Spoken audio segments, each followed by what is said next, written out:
Good morning, ladies and gentlemen. Welcome to the Los Angeles City Council. Today is Wednesday, May 10th, 2006. We are here in the City Council chambers, John Ferraro Council Chambers, room 340 of City Hall, downtown. And we welcome folks to come here each Tuesday, Wednesday, and Friday at 10 a.m., except for the first Friday of the month in which we meet at Van Nuys City Hall. And folks are invited to come down here to testify at public comment on general issues or issues that have been specifically agendized for public comment as well. We're broadcast live on Channel 35, which is known as LA City View, your city channel, and rebroadcast via tape in the evening. We can also be watched via our city's homepage at www.lacity.org, where there's a webcast, a streaming video. You can also call in on your phone through the city's council phone at 213-621-CITY in order to listen to the proceedings of the City Council or any of our committees as well. We invite folks to also testify via remote at our Van Nuys City Hall, where we can hook up and you can be seen here in council chambers, and we can hear your testimony, and also, of course, down here live. We are awaiting quorum, 10 members or 2/3 of 15 to start our meeting. I want to thank council members Grewal, Labange, Huizar, Perry, Smith, and Wesson for being here. We have 7 members, and we are waiting 3 more to begin the meeting. Mr. Zine is excused, and if otherwise we could invite Mr. Cardenas, Ms. Hahn, Mr. Padilla, Mr. Parks, Mr. Reyes, Mr. Rosendahl is also excused, and Mr. Weiss to come down. As soon as we have 3 more members, we will begin the meeting. Thank you very much.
No, you gotta stay.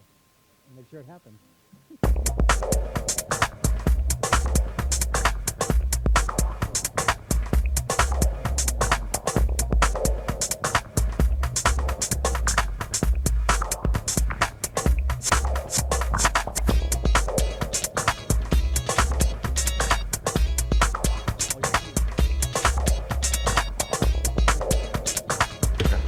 Thank you to council members Grewal, Huizar, Labange, Parks, Perry, Smith, Wesson for being here. We are now at 8 members. It is about 8 after the hour. Thank you, Mr. Reyes, as well. We need 1 more member. Mr. Cardenas, we are waiting your arrival. Ms. Hahn, we're waiting your arrival. Mr. Padilla, we're waiting your arrival as well.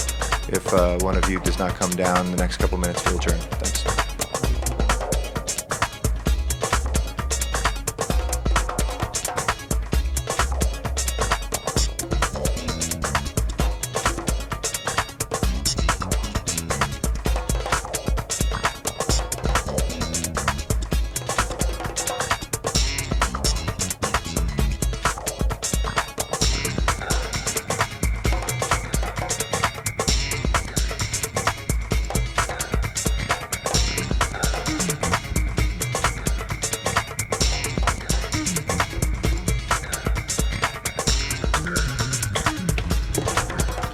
Rosendahl and Ms. Hahn are in committee right now. We'd like at least one of them to make their way down, but otherwise we are awaiting Mr. Cardenas and Mr. Padilla.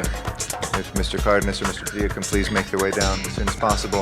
If not, we will adjourn in 2 minutes.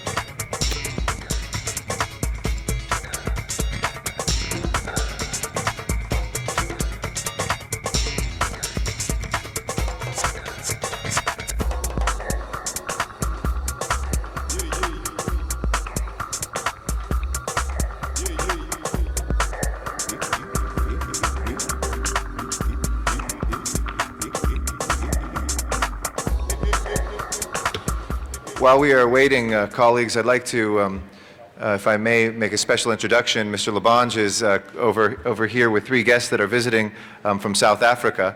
And excuse me, I promise I will try not to butcher either the town or the names here, but Ekurhuleni, the municipality which, if you fly into Johannesburg, where the airport is, it's just between Johannesburg and the capital, Pretoria. We welcome Councilmember Diane Makwela, Johan Leibrandt, and Tom Peters, all from the city. If we could please give them a round of applause and welcome them to the City of Angels. Thank you.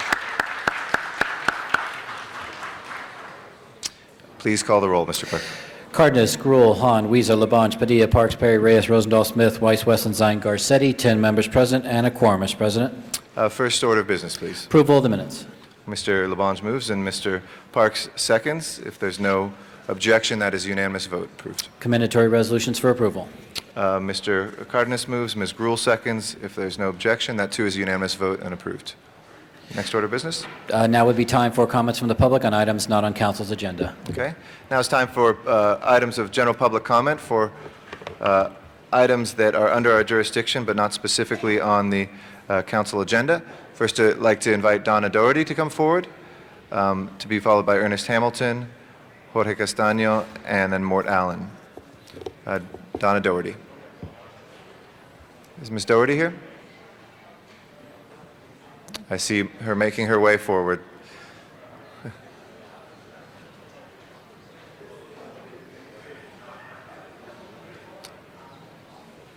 Each speaker will have 2 minutes to address the council. Welcome, Ms. Doherty. Thank you very much, and good morning, Mr. President and fellow council members. I'm here once again to talk about the lack of access at Griffith Observatory. A lot of you know about it, and some of you don't. I was just told about 5 minutes ago that the meeting for this morning was canceled and will now be at 3:30 this afternoon in the auditorium at the zoo, I understand. And also in that whole area is the temporary Griffith Observatory and Autry Museum. So it's a very large parking lot. And am I correct, 3:30 this afternoon instead of this morning? Yes, thank you. We're fighting, and we are really fighting, everybody. The time is getting closer when we are told that this observatory is going to open. We, the people, have paid $93 million for this renovation, and a handful of people through 15 years of planning and renovation have blocked any kind of access at the front 4 doors. This is absolutely unbelievable. It is a blot on the escutcheon of Los Angeles and will be a blot for us all over the world. It doesn't matter that you spend $755,000 for one piece of equipment in the planetarium to raise another piece of equipment. That really doesn't matter. What we need is access for absolutely everybody, equal access. At this point, it isn't that way. You have to go to the end of a wing around the backside in one door, and what you're met with there is nothing except able-bodied who came in the front 4 doors and are blocking your access to get to the front 4 doors through that long, narrow corridor. Our acronym is SUPER, Shared Use Pathways for Equal Rights. We don't have them. We're fighting for it, and please join us there at that meeting this afternoon. Councilman Labange will be there, so will John Kirk Muckery, and we hope we'll see you there. Thank you very much. Thank you very much, Ms. Doherty. Mr. President, just yes. want to articulate Mr. Labange? Ms. Doherty this afternoon at 3:30. This item and other items will be considered at the Los Angeles Zoo Auditorium 5300 Zoo Drive, the zoo parking lot. Look for there. We look forward to seeing you there. Thank you, Mr. City Attorney. Thank you, Mr. President. Thank you very much, Mr. Labange. Ernest Hamilton is our next speaker. We have a handheld microphone. Hold on one second, Mr. Hamilton.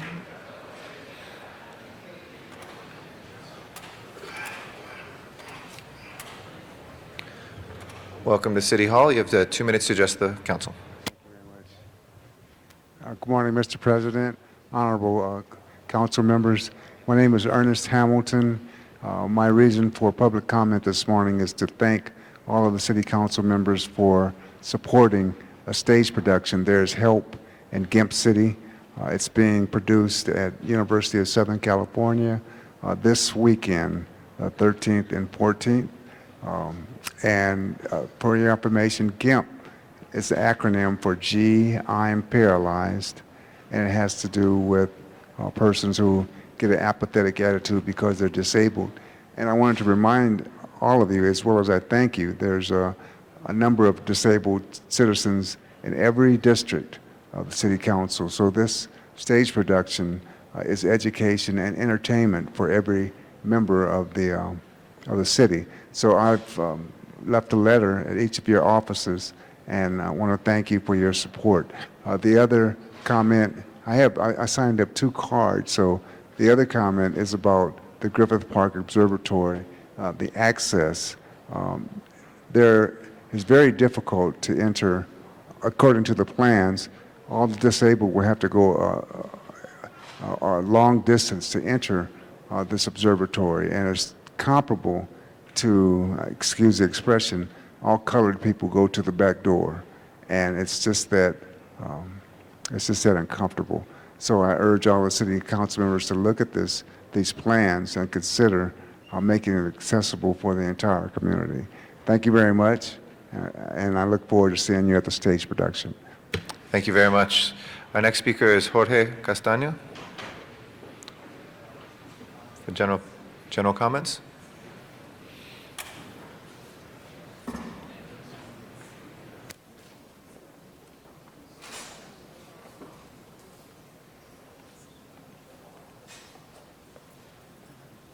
Good morning, ladies and gentlemen. I went to the rally that they had earlier this week, and I was trying to listen to the speakers, and the biggest problem I had was the number of helicopters which were overhead made a very substantial amount of noise, and it was difficult to hear the speakers and to really participate. And I was thinking, maybe a limit to the number of helicopters, have the news media, when there are staged events like this, share their feeds or something like that, because there's just too many choppers in the air. That's it. Thank you very much. Thank you very much, sir. Our last speaker is Mort Allen, who I think has a special presentation. Ms. Gruhl, for you. Mr. Allen has a special presentation. Where is she? Sure. We have 3 very outstanding women here on the City Council, as all of you know. I think that most people don't know one thing about Jan Perry, which I want to say, that 15 years ago, she worked for Mike Wu as a planning deputy, and she's the one that started the Hollywood redevelopment, as well as now doing everything so wonderful in downtown. We know Janice, and now Wendy is the special one. Last Tuesday, the LA Business Journal had the Outstanding Women of the Year luncheon, and they had about 700 people in presence. They had 200 nominees. And guess who won the Rising Star, the #1 award for the city, but Wendy. So I got this for you, Wendy. I want everybody to know that they consider her the #1 upcoming woman in Los Angeles. Yeah, thank you, Thank you Mort. very much. Wow. Okay. Thank you, Mr. Allen. And I just want to thank Mort, because I think he was one of the people who nominated me. So it was quite an honor, but there were hundreds of women who were nominated for the awards, and we have some outstanding young women. I'll consider myself one of those Absolutely. young women who are making a difference in Los Angeles. So thank you, Mort, for doing this. I really appreciate it. Thank you, Mr. President. Thank you very much. Mr. Allen, and congratulations, Ms. Gruhl. That closes the general public comment for today. If we can run through the agenda. Item 1 on the regular agenda is a street vacation item in Council District 9. Notice for public hearing. Council should instruct the city engineer to proceed. Okay. Anybody wish to be heard on that? If not, we will instruct the city engineer to proceed. Does that require a vote? Yes, it does. Okay, let's open the roll on that, close the roll, and tabulate the vote. 10 eyes. That is approved. Next items. Items 2 through 13 are items for which public hearings have been held. There has been a request to continue item 10 to May 23rd. Is there any objection to continuing item 10 to May 23rd? If not, that will be ordered. Why don't we hold 2 through 6 on the desk, see if we have 12 members since they're ordinances to go on the first reading. 7 through 13, any specials, colleagues? 7 through 13? Seeing, yes. A late entry from Mr. Parks. Yes. Yes, sir. On 13, I have a special, I just like to add some verbiage that was in the committee that didn't get in the report. Okay, would you like to do that orally right now? Yes. Okay. In the committee, we asked that in looking at this project, that the contract services section within the police department be fee supported, as opposed to the city's funding it through the general fund, and that was left out of the report. Okay. Is there any, yes? Okay, we'll call 13 special for Mr. Labange. This is something that... Any other specials, colleagues? 7 through 13? Yes, Ms. Perry?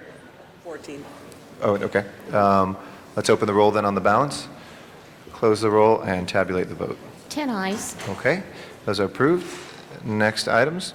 14. Items 14 through 36 are items for which public hearings have not been held. 10 votes are required for consideration. Okay, Ms. Perry calls 14 special. Do we have cards on any other items? Item Mr. Clerk? 15. 15, we'll call special for cards from the public. Any other specials, colleagues? 16 through 36. If there are no special requests on that, we'll open and close the public hearings on those, and if we can prepare the roll on the balance and tabulate the vote. 10 eyes. Those are approved as well. Next item. On the continuation agenda, item 37 is an item for which public hearing has been held. Okay. Colleagues, item 37, is there anybody who wishes to call that special? I think Mr. Reyes, well, I'll call it special for Mr. Reyes. But I'll call that special. And any other, we called 37 special. Okay. Next items, please. That would take you back to the items called special, and item 13 was called special by Councilmember Labange. Okay. Mr. Labange, we have item number 13 for us. Is anyone from city staff to report on this? Is anybody here available for the city staff on item 13? Harry? I think they're coming forward right now.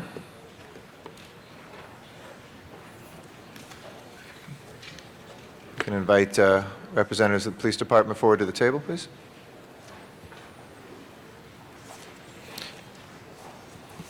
You can come to the table. Right here. Come here.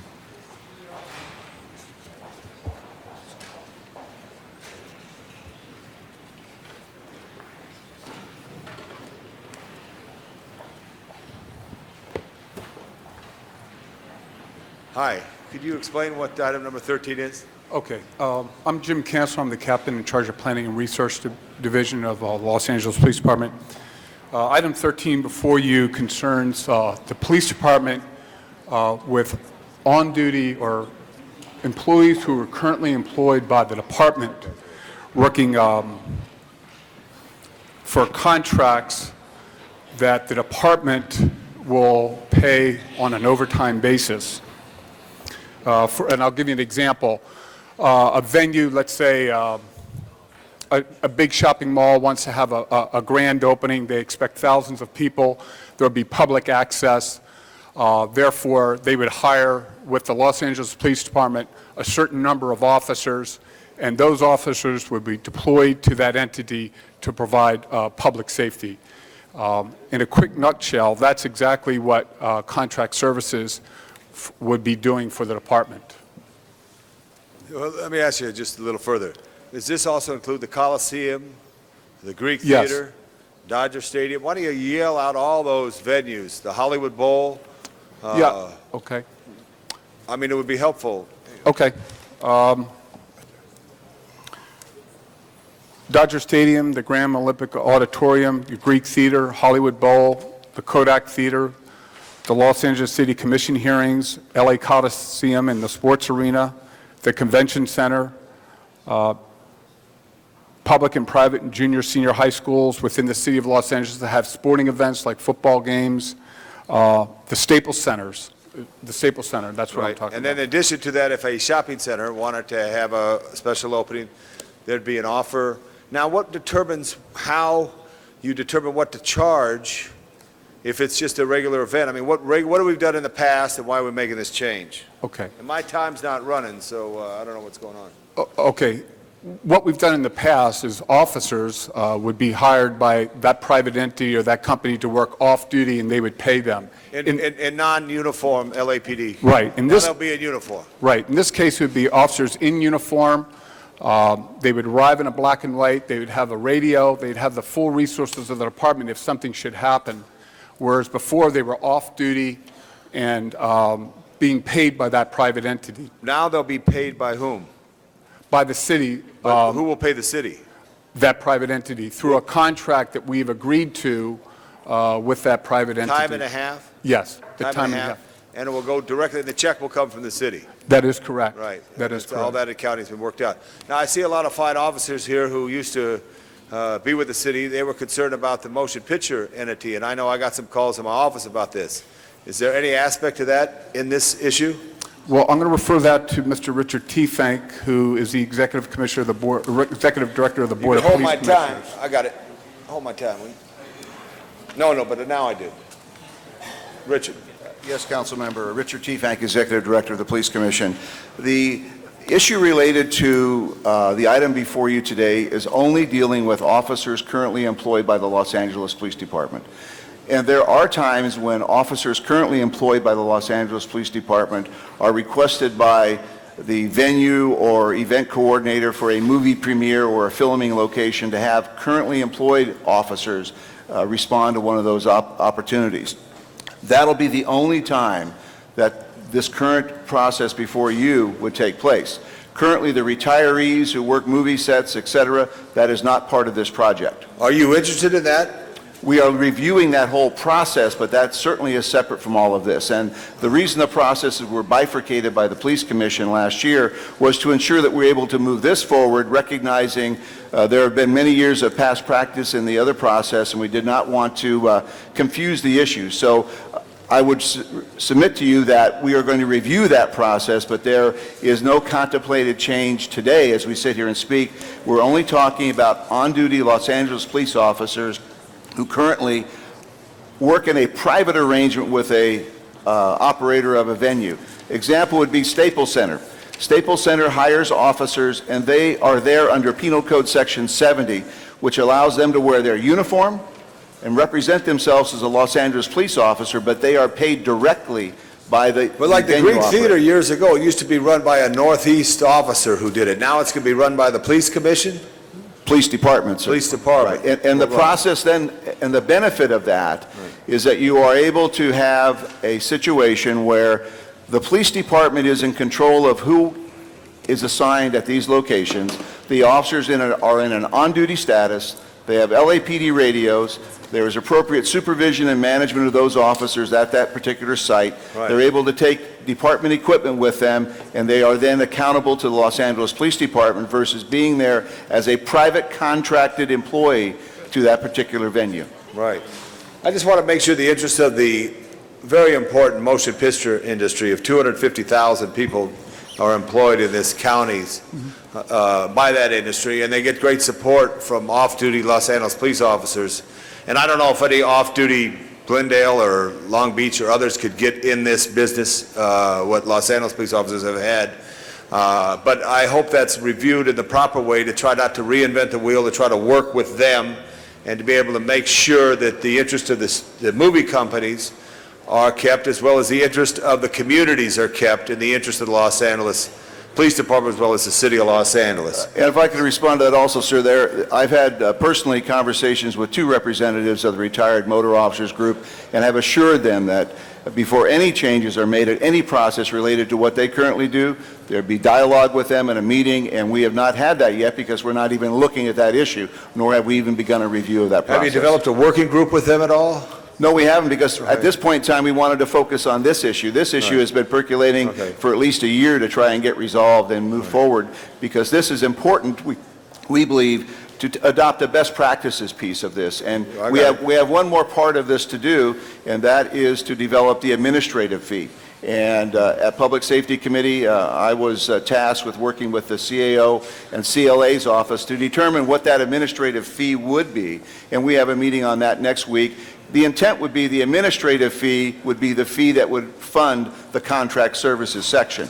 And we'll have to bring that back to you all at that point in time once we develop that fee to see if that's a feasible amount of money that someone would want to pay for the purposes of hiring an officer. And then in the event that any of our sports teams have a victory of a world championship, we wouldn't necessarily, we'd make that a special event. We would still look at that. That's correct, sir. As a event, not necessarily one that we would try to charge off on that. No, this is separate from that, sir. Thank you very much. Thank you, Mr. President. Ms. Gruhl is our next speaker. Thank you, Mr. President. Thank you, Mr. LaBonge, for calling that special, and I think really making the clarification that we were concerned about. Because I know, for example, if in talking about the entertainment industry, if there was a tactical alert or something that happened, and you had regular officers on a movie set, they would be pulled away from those locations, which would not be of assistance, and the retired officers are able to do that again for a long period of time and not have that problem. Mr. President, if it would be okay, I know we have a card from the public, and even though a public hearing had been held, asked that we allow the public comment, and then I have a few more questions, Okay. but if my If colleagues there's no are okay with objection, that. we will open public comment for one speaker. We have Al Rubalcaba. Like to step forward? Welcome. Yes, again, my name is Al Rubalcaba, and I'd like to wish you a good morning.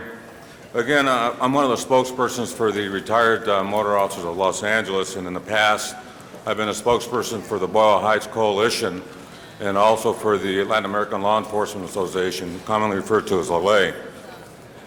I think one of the things that we're kind of remiss in, and I keep hearing, and being a business, being involved, as far as my family, being involved in the business here in the city of Los Angeles, there's no fiscal impact reports from the city, the commission, the CAO, and the chief legislative analyst, and importantly, the city attorney.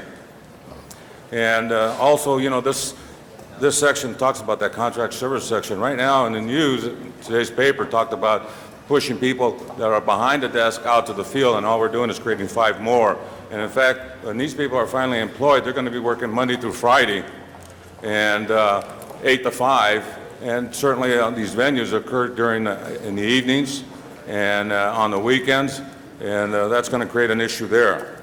I think we're putting the city in an unnecessary position of liability, because if for whatever reason we can't provide the manning that we needed, then we're going to be forced to do it with on-duty personnel, and that's a primary concern, especially to the people of Boyle Heights. Also, equipment. We're going to be able to provide equipment. We don't even have enough equipment for our officers now. They have to wait for the cars to come in and also for radios to be available. Right now, the police department is doing a great job, but it's stretched too thin. They don't need another added burden. It must continue to concentrate on crime fighting. Right now, you have that 10% program that focuses on 50% of the crime. Again, why? Because we don't have enough officers, but again, they're working smarter. Again, it must be remembered that this whole project started by 2 members of the City Council and not by the police department. Please don't fix what isn't broken. Thank you. Thank you very much, sir. We appreciate your testimony today. Ms. Gruhl, did you want to? Yes, and thank you all for being here. I think, if you wouldn't mind, we have a number of officers that are here, retired officers. Would you stand so we can see how well represented you are today? Thank you very much, and appreciate you being here. I had received an email from one of my constituents, I don't know if he's here, from Sunland Tahunga, who was concerned about this as well, and I think the comments about not fixing something that isn't broke, and I know Mr. Labange and I both feel, and I'm sure others, about the importance of the role that you play in the entertainment industry here in Los Angeles and making it work. So I think we're fine with what's today. We want to make sure, I think they're here just to protect any future decisions and know that they have some input. And I know, Richard, you said you'll make sure that you are working with them. And Absolutely. I know we also have representatives from the Motion Picture Association, colleagues. The Motion Picture Association, those companies actually hire these retired officers directly and have that relationship and appreciate that kind of relationship as well. So just want to thank you all for being here today. Appreciate your time and being able to have some public comment. Thank you. Thank you. Thank you, gentlemen. Mr. Parks is our next speaker. Thank you, Mr. President. I just want to say thank you on this project because it's been a long time coming, and all of these issues were discussed in committee, and I think the department did a great job in narrowly focusing. The emphasis is on large business communities. Large business community. We specifically talked about not a position to where we're hiring somebody to be in front of a store, those issues. And the one item that I was going to add verbally, amendment to this report, Mr. Teefank already covered it, is that we want to make sure that the administrative section is fee supported so that they will get back with the CLA and the CAO to address this. But for those that are here, this was narrowly and purposely focused not to deal with movie sites. Clearly, understand the issue. The issue's been around a long time, but this does not impact movie sites. And so that's what we want to make sure. So that's something but that one additional issue should be in the report about fee-supported administrative costs. Mr. Teefank and the CEO are going to get together about the overhead and all those things to make sure that the city does not come up short as it relates to its personnel. But also, I think Mr. Teefank and others said at the committee, there is not an issue about equipment and all those other things. This department feels certain that they can get those things done within the existing resources. Thank you very much, Mr. Parks. Anybody else wishing to be heard on this? If not, let's open the roll, and close the roll, and tabulate the vote. 10 ayes. That is approved. Thank you very much. Thank you. Next item, please. Item 14 was called special by Councilmember Perry, and there are cards. Okay. Ms. Perry, would you like to Thank you very take much. the cards first, or would you like to be heard first? How many cards do we have, Mr. President? Let's see. We have quite a few, it looks like. I would estimate somewhere in the neighborhood of 20 cards. How many? 20 or so? Because we did thoroughly vet this in committee. If we, perhaps you could allow 5 minutes for each side? I believe we've agendized this as something in which a public hearing has not been held. Is Oh, it? okay. So I think we Okay, then do it's your a call. normal public hearing on this. So if we can set the clock for 10 minutes, please. We'll in increments of 1 minute to try to get as many people as possible. We will have a regular public hearing on this. Nat Dickholz will be our first speaker, and then Richard Smith, Yeah. to be You followed, then said- Barbara Schultz. What did you say was the time limit? We're going to have a 10-minute, as per our council rules, an overall 10-minute hearing, and in 1 minute increments to try to get as many people as possible to be heard. Okay, so I've got a minute? Yes. Okay. Okay. My name is Nat Dickholz. I live at the Roslyn Hotel, 112 West 5th Street. I have extreme problems with paranoid schizophrenia, manic depression. I am on disability. If they can convert those units, it would be virtually impossible for me to find a place that would allow me to rent for $77.99 a week that I'm paying, which I can barely manage to pay now. I have to go for treatments for depression, which is extremely severe, that take 3 times a week, that if I got a job I could not go to because Medicare covers them, and I couldn't afford to pay $300 a week for those treatments on my own. So I would appreciate if you would consider that there are many poor people and disabled people at that hotel and other such places, and we have nothing else we can do except ask you if you can continue the moratorium on the matter. Thank you very much. Thank you very much, Mr. Dickholz. Richard Smith, followed by Barbara Schultz. Good morning, members of the council. My name is Richard Smith. I'm a member of the United Coalition East Prevention Project. I have lived in Central City East for over 9 years, and by definition, I am a low-income senior citizen, as are many of our members. Our purpose here today is to present a letter on behalf of our membership with our position for permanent, safe, affordable housing in Central City East. I would like to present this letter now to the sergeant so he can give it to the clerk. Thank you. We believe that this ICO is a step in the right direction to begin to meet our housing issues. In closing, I would like to read the last paragraph of our letter that we just submitted. We strongly believe that efforts to rehabilitate the stock of housing in Skid Row can be extremely successful. Thank you, but sir. only if low-income housing becomes a priority. If I can ask you to conclude. Thank you very much. Thank you. We appreciate your testimony. Barbara Schultz will be followed by Barbara Planick and Al Sabo. Good morning. Barbara Schultz from Legal Aid Foundation of Los Angeles. Residential hotels are very unique. Unique because about 150 square feet room is home. And that room is often the difference between living inside and living on the streets. It's also unique because those who can't afford to pay rent monthly can pay weekly or even daily. And it's unique because it's the only housing that the state of California recognizes as so invaluable a resource for extremely low-income renters that it allows us to preserve residential hotels by exempting it from the Ellis Act. San Francisco and even San Diego are way ahead of us on this. It's time you pass this ICO so that we can work on a permanent ordinance.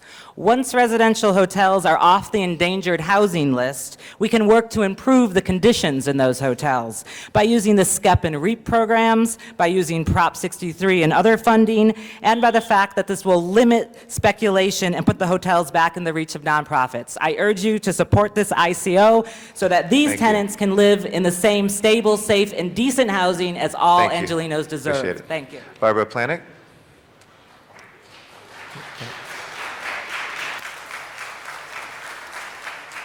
Good morning. I'm Barbara Planick. I live at the Frontier Hotel. I've lived there for about 3 years. Prior to that, I lived at the Russ.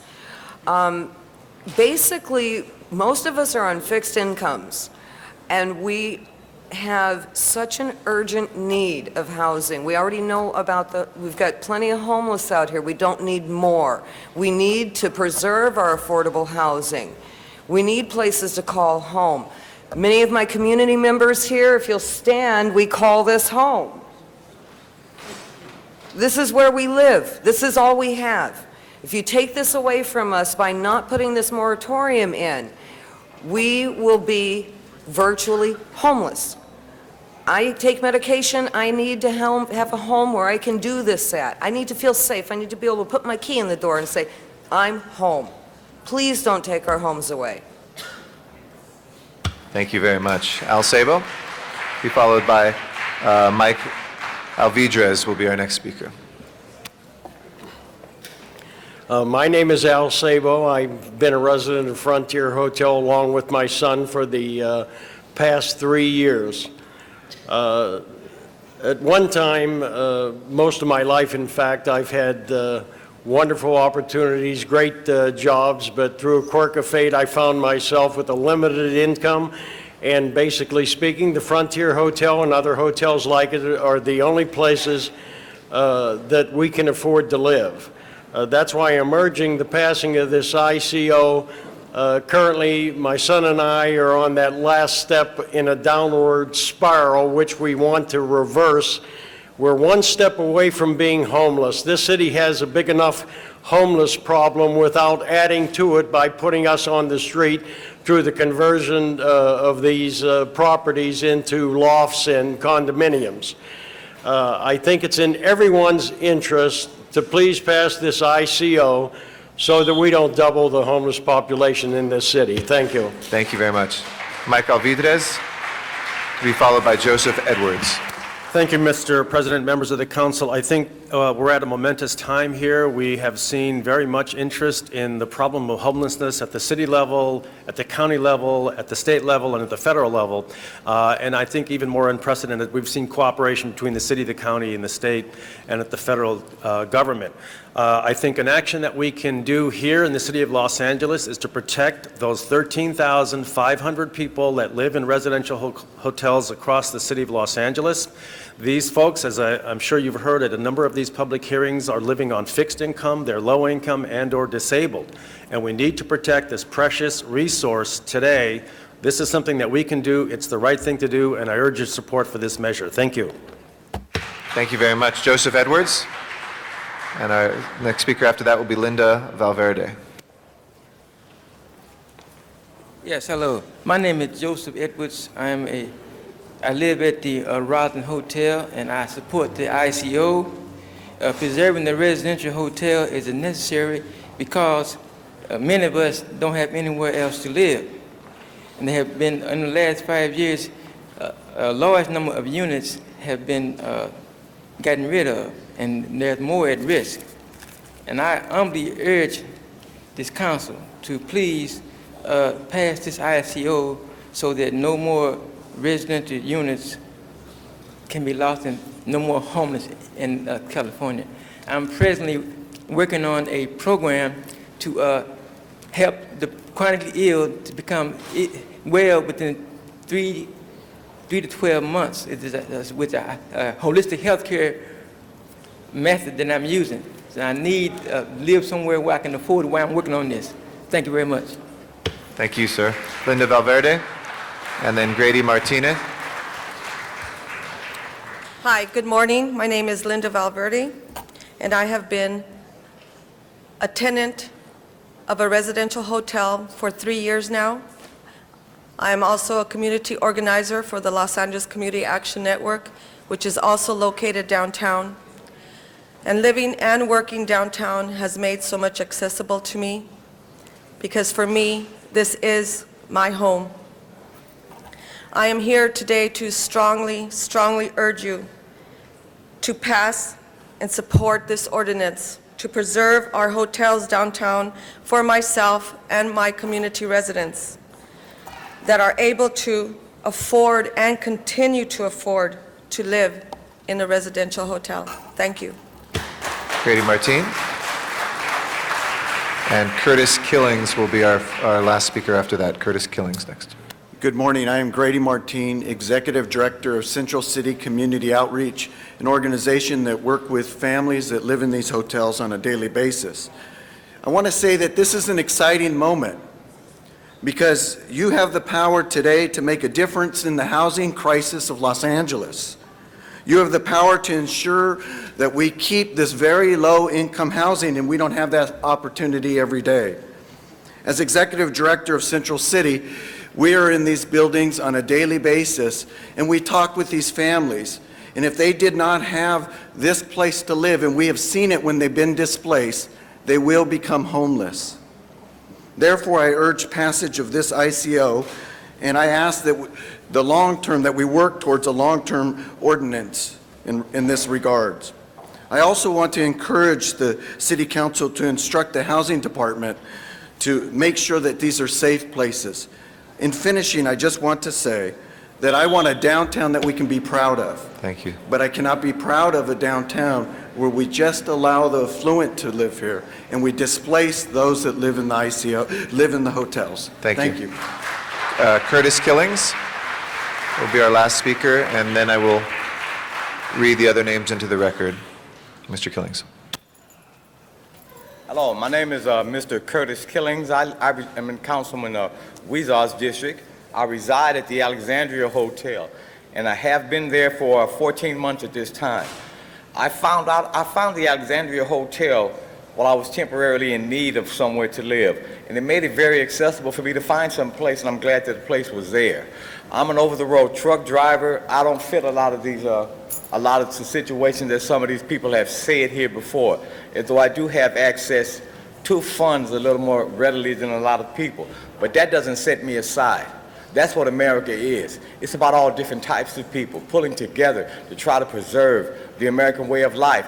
And that hotel that we live in now, it preserves a lot of it saves a lot of these people from having to be homeless, having to be on the street, having to be taking a lot of time and a lot of city's funds to decide what are we going to do with these people. Okay, so this place, the Alexandria Hotel, is a very important place, and I ask to please preserve the IDO. Thank you very much, sir. We appreciate all your testimony today. We had 11 and a half minutes of public testimony for the record. The individuals who we apologize were not able to hear today, I want to read their names into the record. Yuzo Ida, Yvonne Michelle Autry, Mark Williams, DeAndre Brinson, John Krasinski, Julia Aguilar, and Agustina Ramirez. With that, I'd like to recognize Ms. Perry. Thank you very much, Mr. President. Since 1983, 4,000 units of affordable housing with supportive services for formerly homeless people have been created, and we need to do more, clearly. As we see downtown and areas like downtown undergoing rapid change and growth, we need to strike a balance and provide housing for people at all income levels. This ICO ordinance is a first step towards protecting housing for some of our city's most vulnerable people who are in danger of becoming homeless. The ICO is intended to stop the conversion and demolition of single-room occupancy and residential hotel units until a citywide housing preservation ordinance is enacted. Both San Francisco and San Diego have already enacted SRO preservation ordinances. There are 240 residential hotels citywide representing approximately 14,000 units of housing. I cannot stress enough the urgency for an interim control ordinance to stop the conversion and demolition of these units as we develop a comprehensive plan to protect people who are frail, vulnerable, elderly, disabled, working and barely hanging on, and their families. So I urge all of my colleagues to vote yes to approve this interim control ordinance. Thank you. Thank you, Ms. Perry. Is there anybody else who wishes to be heard on this? Any other members wishing to be heard? If not, let's open the roll on the ordinance, close the roll, and tabulate the vote. 12 ayes. That is approved. Senate. We'll send that forthwith, please. And if we can return, now that we have 12 members, back to the other ordinances and see if there's anybody who would like to call special those items. Those items, Mr. Clerk? Those are items 2 through 6. Anybody wishing to call those special? If not, let's open the roll on those, close the roll, and tabulate the vote. 12 ayes. Those items are approved as well. Next item. Item 15 was called special for a card from the public. Okay, item 15, I'd like to invite forward Sylvia Hawkins on item number 15. Ms. Hawkins.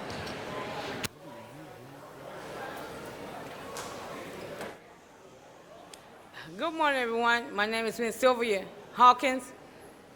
As we begin conversion and demolition of resident hotels of SRO, no on school apartments, there must not be an increase on any high rent but lower.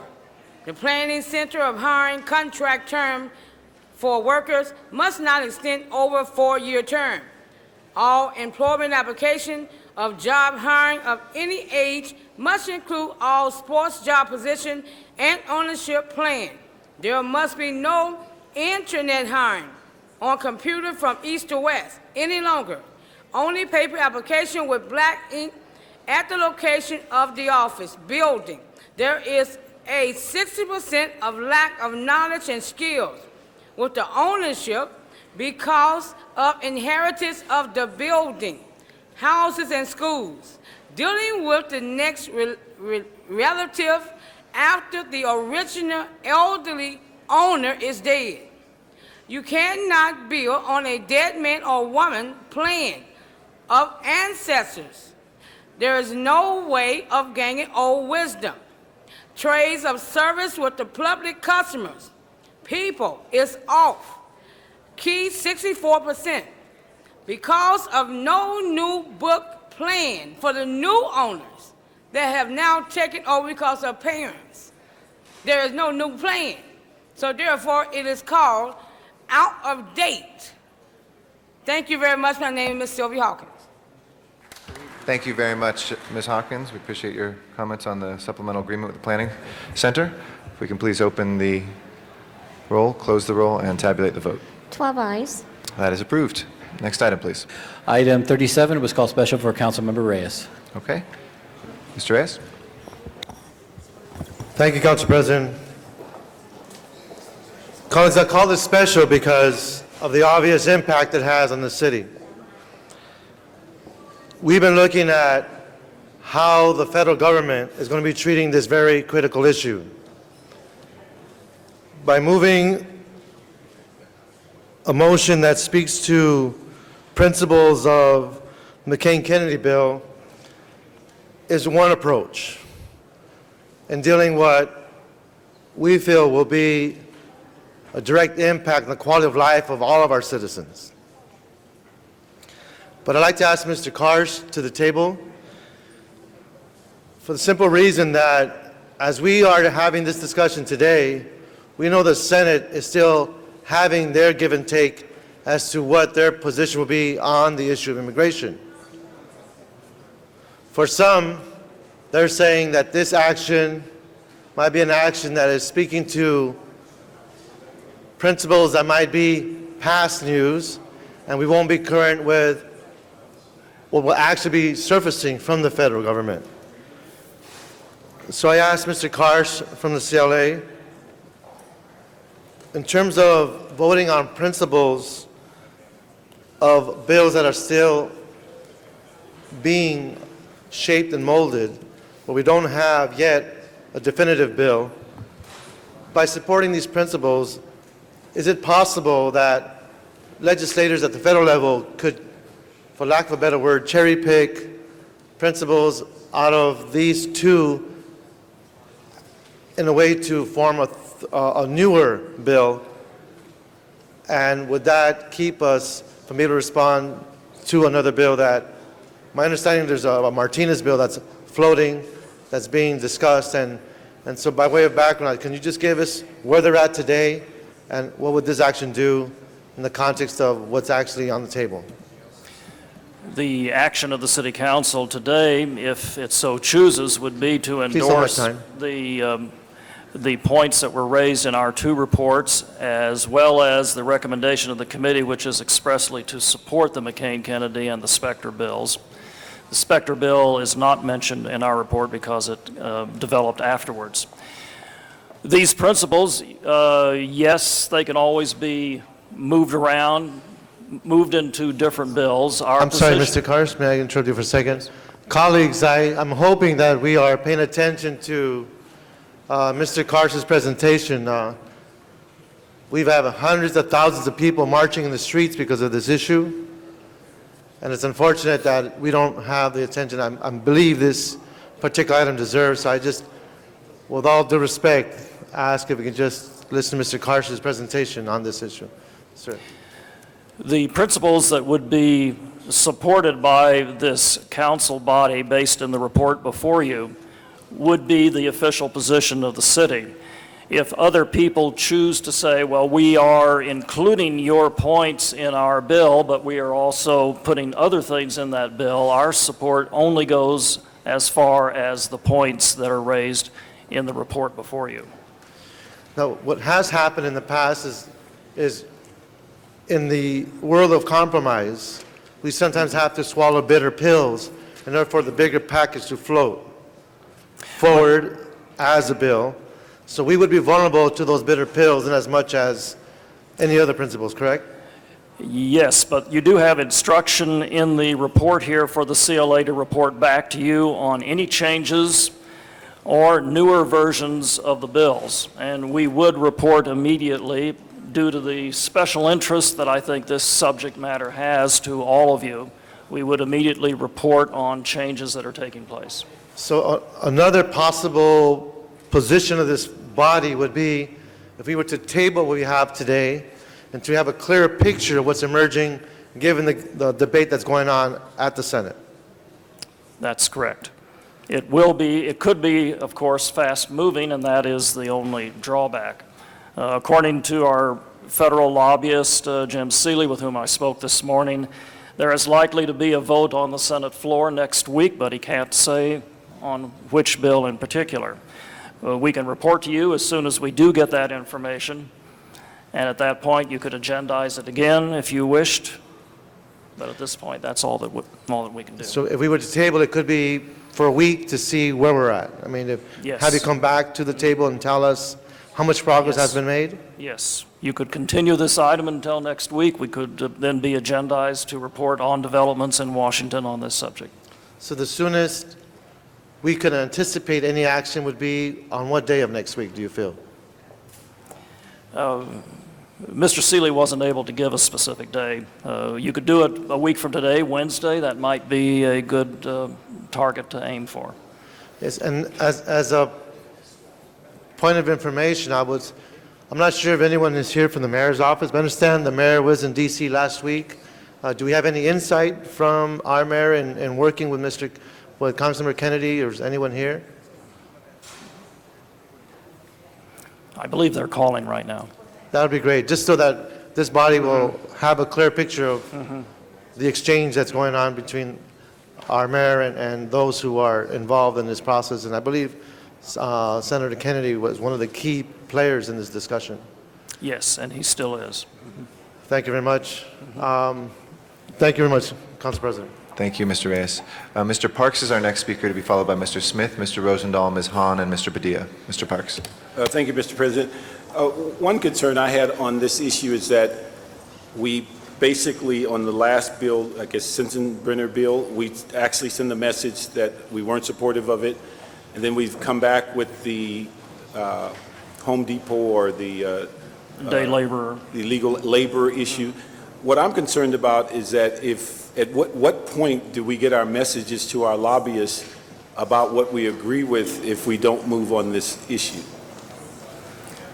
All they have are those two positions, opposition to the Sensenbrenner bill and opposition to preempting local zoning for day laborers at commercial locations such as the Home Depot. And if I understand it, they're working on these bills daily to craft what the positions are, and I'm concerned whether we become Johnny-come-lately if we continue to delay and not get the information in. Does that put us in harm's way? Possibly. Our lobbyists can act on resolutions adopted by the City Council and concurred in by the mayor. Yeah, but the two things that we've come up with, if I understand, Sensenbrenner is on the back burner.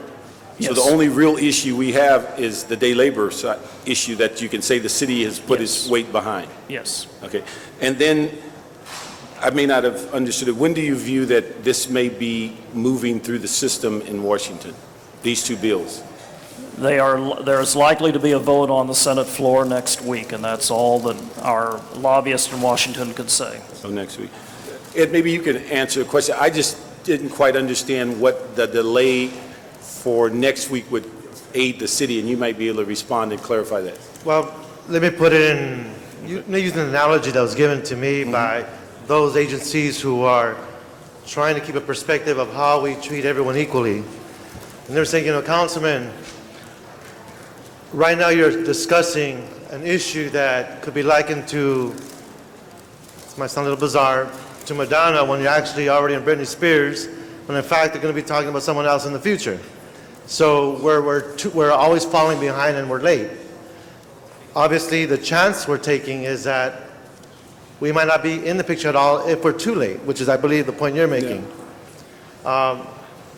But we do have, I believe, fairly good monitoring skills and individuals that can give us the heads up to move on it. Tuesday at least gets us closer. And the reason why I was asking the mayor's representatives to respond is so they can give us a sense of the pulse. How close are we? Should we be acting today? If we have to act today, we should. But is there any information that is much fresher, more on time, so we can take the necessary actions to represent our city. Mr. Chair, let me hold my last 30 seconds and let the mayor's representative, maybe that will help us clarify some of it.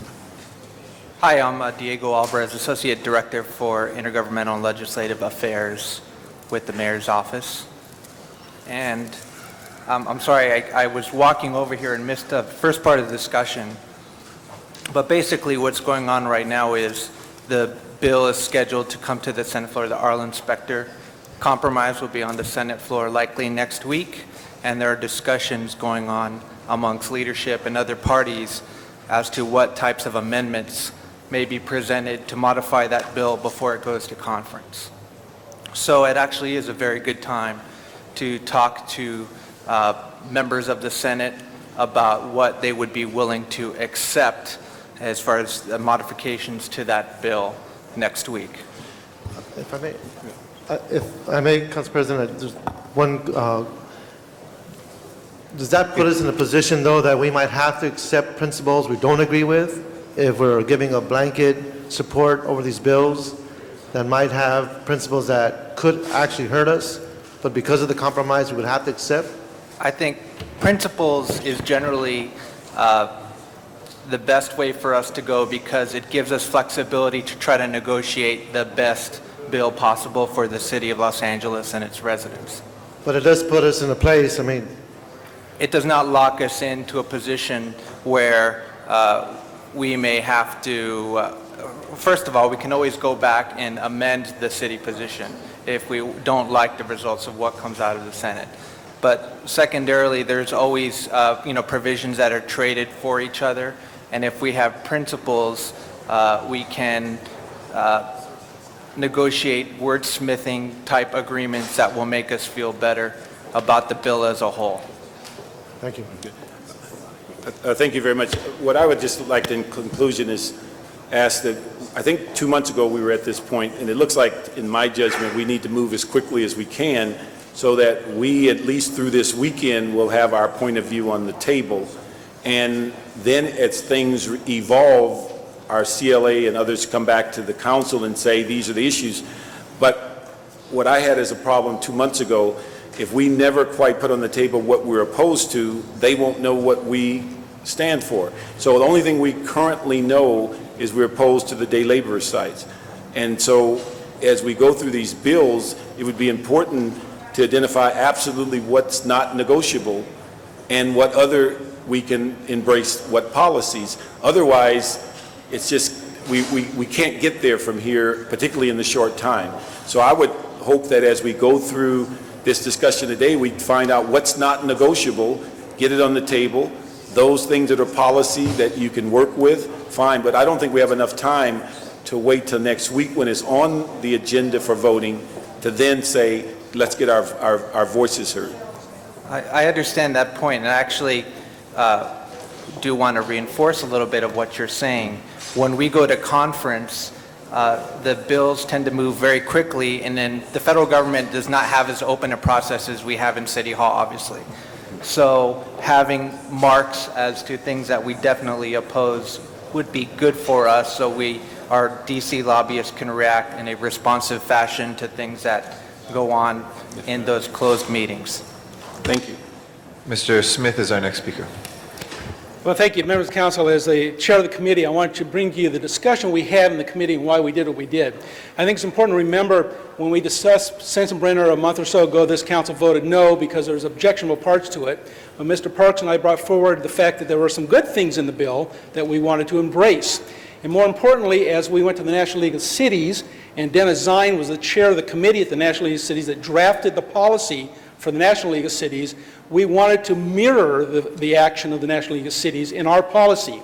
And so what came out of committee and what is here today is really a parameters of which we would support the bill, saying if it meets these standards, we will support that because they are embodied in the National League of Cities as well as the previous discussions this council had. And so I concur with the mayor's office that we should go forward, express our support as long as the new bill, the Specter bill, or FRIS or whatever comes back, that it stays within those parameters, that we are then on record as saying we support that because it embodies the principles of this city, it embodies the principles of the League of Cities, and it is something that we all believe is the correct route to go. And so that is what the committee brought for you today, was not a strict interpretation of the previous McCain bill or the previous Frist bill, but rather the parameters of principles that we stand for, and as long as whatever bill goes to the Senate embodies those principles, we can support it. If they don't, then we would come back and withdraw our support. And that's an option we will have as this process moves forward during the next week. But I think it's important, as Mr. Parks said, that we get out there, state our position that we are supportive of this concept of a bill, and if it meets those criteria, then we will be in concert with the League of Cities and with what this council already previously did. So I think it's appropriate action today is to approve these principles, the general principles that have been brought forward, and go forward and support. And then if we find next week's bill is altered enough that it's just not supportable, then we'll come back to the council and do a Rule 23 and rush it through and say, no, this isn't what we envisioned. So I urge you to support the committee action today. I think it's the appropriate thing, and I thank Mr. Parks for helping us bring that forward. Thank you. Thank you. Mr. Rosendahl, followed by Ms. Hahn. Thank you, Madam Chair. I just agree with my colleague Greg Smith that let's move forward with this. Let's go with the mayor's position. You know, when the House of Representatives called an undocumented immigrant a potential felon, the streets have been full in this great nation ever since. To call it a crime to be here is an outrageous, especially a felony, indictment of 11 to 12 million folks. So I think we, in great respect to all of the people who are part of America, we need to go forward with a general statement backed by the League of Cities, backed by us, saying how we feel. If we wait more time, we're just adding to the fuel out there that has created what is probably the most empowering moment in our democracy, at least in my time, is that kind of outrageousness by a group of Republicans in the House of Representatives that created the first major thrust that threw us all into the streets. We need to go on record as a city that probably has more undocumented immigrants in its midst than any other city in the nation by far, and we need to be out there right now, loud and clear, supporting the people who live right here in LA. Thank you. Ms. Hahn. Thank you, Madam President. Let me ask just what provisions are in this bill which might specifically go against Special Order 40, might specifically go against some of the other city policies which we are on record as believing in terms of how we behave as the City of Los Angeles. Please hold my time. This is Charles Modica from the CLA's office. In H.R. 4437, which passed in the House and then went to the Senate Judiciary Committee and just stayed there and it didn't come out, there was a provision that would, in order for local law enforcement agencies to, in order for local law enforcement agencies to receive federal funding relating to enforcing immigration law or the costs that deal with it, that would require them to enforce federal immigration law. That would have gone against Special Order 40. One of the Senate bills, I think it was Senate Bill 1437. Well, what about the one that we're talking about today? The one that we are talking about today, there would be additional funding for local law enforcement agencies if they were to enforce federal immigration laws, but general funding that is not related to enforcing those laws is not contingent upon the enforcement of those laws. What about the provision in here, particularly about gangs, about the local law enforcement cracking down on illegal gang problems? In the current bill which is being considered, which Please is hold my time. Senate Bill 2611, it would Please hold my require time. the bill would require the deportation of any illegal immigrant who is found to be in a street gang. There was concern in the past in previous bills that the definition of membership in an illegal street gang was not included in the bill. This bill would include membership as knowingly aiding or abetting the actions that will lead to, or that they know are illegal within that gang.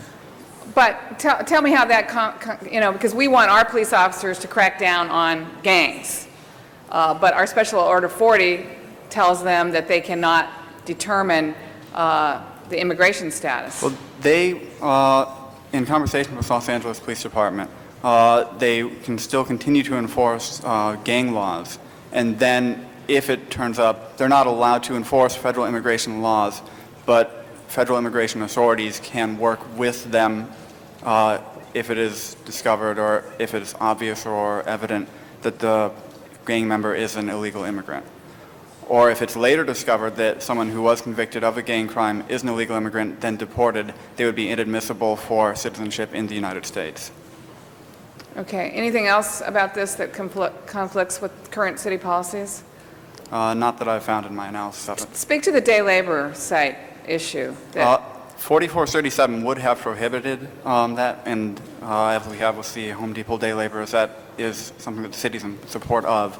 The current Senate bill that is likely to be considered next week does not contain any provisions relating to day laborer hiring sites. So this current bill does not talk about funding of day labor sites? No. So that's not in conflict? There's no preemption. Okay.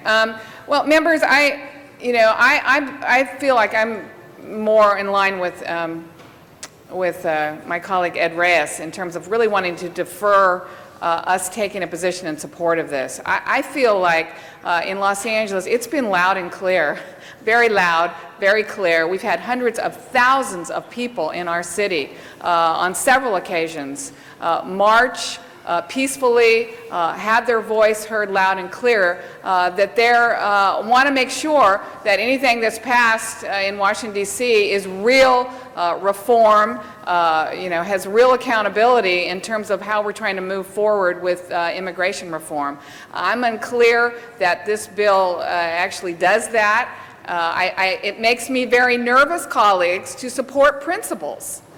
Because with all due respect, the way we're set up here is that the mayor then takes our principles and negotiates and lobbies, where then we've been left out of the picture. So supporting principles is not something I'm as comfortable with on this particular bill. I think we need the bill flushed out. I think we need the specifics of the bill. And then I think we as the City of Los Angeles will have a more credible voice whether we oppose or support that bill. So I'm not comfortable today just supporting principles. I think we need to see, devil is in the details. And on this particular monumental historic moment in our country's history, where we actually may try to pass legislation that provides for real reform in our immigration laws, I would like to withhold our support or opposition until we know exactly what that bill does for the hundreds of thousands of people who call Los Angeles their home. Thank you. Mr. Padilla. Thank you, Madam Chair. Colleagues, I'm going to request at the conclusion of my remarks that the CLA maybe once again walk us through the point-by-point, principle-by-principle that's before us for consideration today. But I want to recognize a couple of things. When anybody in the United States thinks or talks about the quote-unquote immigration issue, it tends more often than not to be an uncomfortable conversation because there's opinions on all sides. It's a very complex issue. If there were easy answers, they'd be done already. And whether you're looking at the 500,000 people who were on the streets of Los Angeles on March 25th, or the several 100,000 people who were demonstrating just last Monday, clearly it's got a lot of people not just acting, but even more people thinking and talking, regardless of what you think about immigration, legal or otherwise, whether you're for the Sensenbrenner bill, against it, for McCain-Kennedy, against it, for or against any other piece of legislation. This discussion in Washington has done a lot to spur attention and reflection across America. I'm honestly torn. My gut tells me we ought to take an action today because, colleagues, whether we like it or not, the United States government doesn't stop and ask, what does the LA City Council think before taking their final action? And I don't want us to be sitting here a week from now, a month from now, and Congress had acted and we hadn't acted to at least have a voice, have an opinion as to what we think ought to be in the bill or ought not to be in the bill. The legislative process itself, and former Speaker Weston can probably attest to this better than I can move very quickly. And a support of a bill today, if it's amended tomorrow, we're still on record in support of a bill even after it's amended, and so it's chasing a moving target many times. We should chime in for or against a specific piece of legislation when it's feasible, when it's ideal. But when you're chasing a moving target, I want to at least make sure that the City of LA has its voice on the record, and not that we're waiting because it may change tomorrow and we're waiting because it may change next week and not have spoken at the end of the debate. So that's my inclination, but I know it's sensitive because things can always change. Diego, I heard it referenced earlier. Can you tell us what the mayor's position is on this issue? Well, the mayor's been... Hold my time, please. Personally, the mayor likes the McCain-Kennedy approach as a balanced measure, but of course, we are bound by the council action should council adopt a position on legislation on immigration. And I'm inclined in the same direction. I'm a Sensenbrenner no. McCain-Kennedy, I think, is much more reasonable, much more humane, much more balanced approach, but I think there's still a big element that I haven't gotten a comfort level with, and that's this whole component of a guest worker program. It's a tough issue for all of us, particularly for the folks voting in Washington. So again, colleagues, I think it'd be helpful for all of us, if we're going to take a vote today to continue or not, for the committee report or not, or on any of these bills, to at least clearly understand what's in front of us, because what's in front of us today as a recommendation from committee is not further positions on specific legislation. It's these principles. So, Mr. Karsh, do you mind walking us, or either of you, would you mind walking us through that? So this council, as we continue this discussion, clearly understands what's in front of us and what's not in front of us. We have two CLA reports on file which were presented to the committee. The one that preceded the other one by a few hours reiterates the opposition of the city to 4437. At the same time, it also urges adoption of the Parks motion, which would support some elements within 4437, which are 5 that are listed. Number 1 is to develop a national border strategy that maintains operational control over the borders. 2, expand the definition of aggravated felony to include those that illegally smuggle illegal immigrants across the border and increase penalties on those persons. 3, require the deportation of illegal immigrants that are convicted of 3 or more drunk driving violations, social security number or identification fraud, felonies, or high-grade misdemeanors. 4, the provision of federal funding to local law enforcement agencies for costs that relate to dealing with illegal immigrants that commit crimes in the U.S. that is not contingent upon them enforcing immigration laws. And 5, mandate that information on immigrants that commit crimes be placed in the National Crime Information Center database. The subsequent report that we issued a few hours later on March 23rd was that we consider supporting the McCain-Kennedy bill as a comprehensive immigration and border security reform consistent with the provisions that were listed in the Parks motion, and also support S 1437 Corrin, which would accomplish the same if amended to remove the requirement for state and local enforcement to enforce federal immigration laws in the course of carrying out routine duties, and clearly define what constitutes membership in a street gang. Subsequent to these reports, there was also the introduction of S 2611, which Mr. Modica could go through. Senate Bill 2611 is the compromise bill introduced by Mr. Spector and sponsored by McCain and Kennedy. This bill will set forth border security and enforcement provisions by increasing personnel and assets on the border, developing a national security or a national strategy for border security, increasing biometric passports, increasing the technology used in visas and immigration documents. It would also authorize several grants that would provide funding to local, state, and local governing agencies, including ones that would assist cities within a location near the border and affected by immigration. They would provide for this a total amount of $50 million per year through 2011, although we don't have clear provisions as to how much of this the City of Los Angeles could receive. It has a state criminal alien assistance program, which would help to pay for legal and court costs related to dealing with illegal immigrants. It would provide funding for the transfer of criminal immigrants, that is, illegal immigrants who additionally commit violent crimes, and transferring them to federal custody.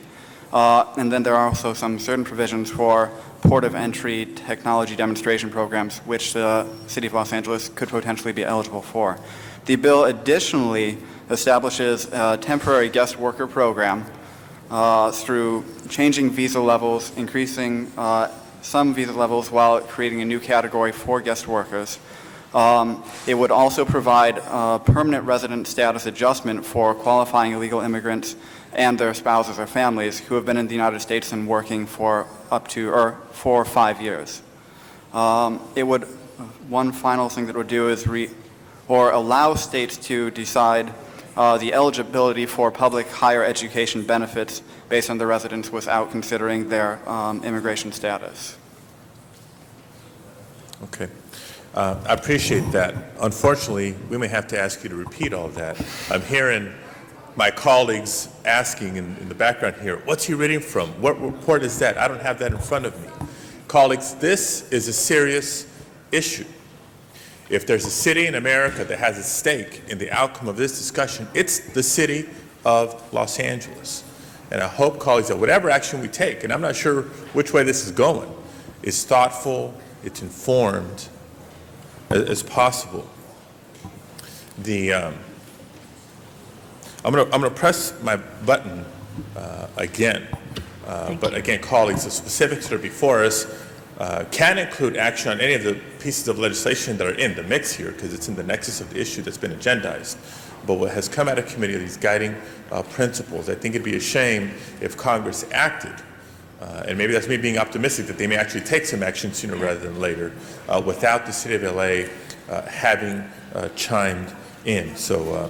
Thank you. Press your button again, please. Mr. LaBonge, followed by Mr. Garcetti, and followed by Mr. Reyes. Yeah, I'm going to yield my time to Mr. Garcetti, but I'm going to introduce Professor Henry Ely from Los Angeles City College, where Mr. Parks and I both attended. He's here with his class of American Cultures. They've had this great opportunity to see us. Please welcome them, future leaders of Los Angeles. Thank you very much, and thank you for being out here. I yield my time to Mr. Garcetti. I thank the gentleman from Silver Lake. I wanted to, colleagues, let me try to explain, I think, what we're voting on here today as simply as possible. And what Mr. Reyes and Ms. Hahn and Mr. Padilla are saying, I share with Mr. Padilla a desire to move quickly. I just got off the phone this morning with somebody who's a dear friend who's probably the principal person on the Democratic leadership side on the Senate to kind of say just where are we at. There will be a floor vote this coming week or the week after. They feel very strongly about that. They also made it pretty clear that if we do wait a long time until there is something before us, sure, it would be nice to do it, but it won't matter one iota. And in fact, as we know, it's difficult to matter one iota, period, sometimes when Washington is debating this. So I, too, like Mr. Padilla, want to move as quickly as possible, but I think there's enough confusion here today that it's going to be close to impossible to do that, but I would hope to do that by Friday. But let's try to frame what we're talking about here. Right now, when you're wondering what is coming from the city, and please correct me, Mr. CLA or Mr. Chair, if we're wrong, there were 2 CLA reports, but the committee did not adopt either of them. Instead, there was an instruction from the committee to support the principles of 1033, the McCain-Kennedy bill, and 2611, the Specter bill. There's a third one. I'll get to that in a second. To support that, and then to instruct the CLA to report back as things are happening. That's the only thing before us, to support the principles of those 2. Now, for folks who care about these bills, there are many things in these bills that are not perfect. No bill is going to be perfect before us. We absolutely should accept that. 1033, my sources have said, is basically pretty much dead and off the table. So if you want to clear your mind, we're talking about the principles of 1033, so that's fine. But let's just talk about 2611, and there's also 2612, which are now kind of being considered together by the Senate. Basically, you have the 2611, which is the Hagel-Martinez compromise. 2612 is the Specter one. So that's what they're talking about now. A couple of the things that Mr. Parks had in terms of his principles and that we have that we're having discussions about worry me a little bit, specifically around the idea of the aggravated felony expansion and some of the new criminal and immigration penalties for document-related offenses. What this bill that is before us would do, some of the new crimes around document-related offenses are not actually related to passport or document fraud. So, for instance, if there are well-intentioned immigrants who omit information, include the wrong address on a visa application, they are now exposed in a way that they're not today to pretty extreme prosecution. And the bill takes the dramatic step of making every person identified in this newly expanded category of passport and document-related offenses inadmissible and or deportable, which is very different than what we have here today.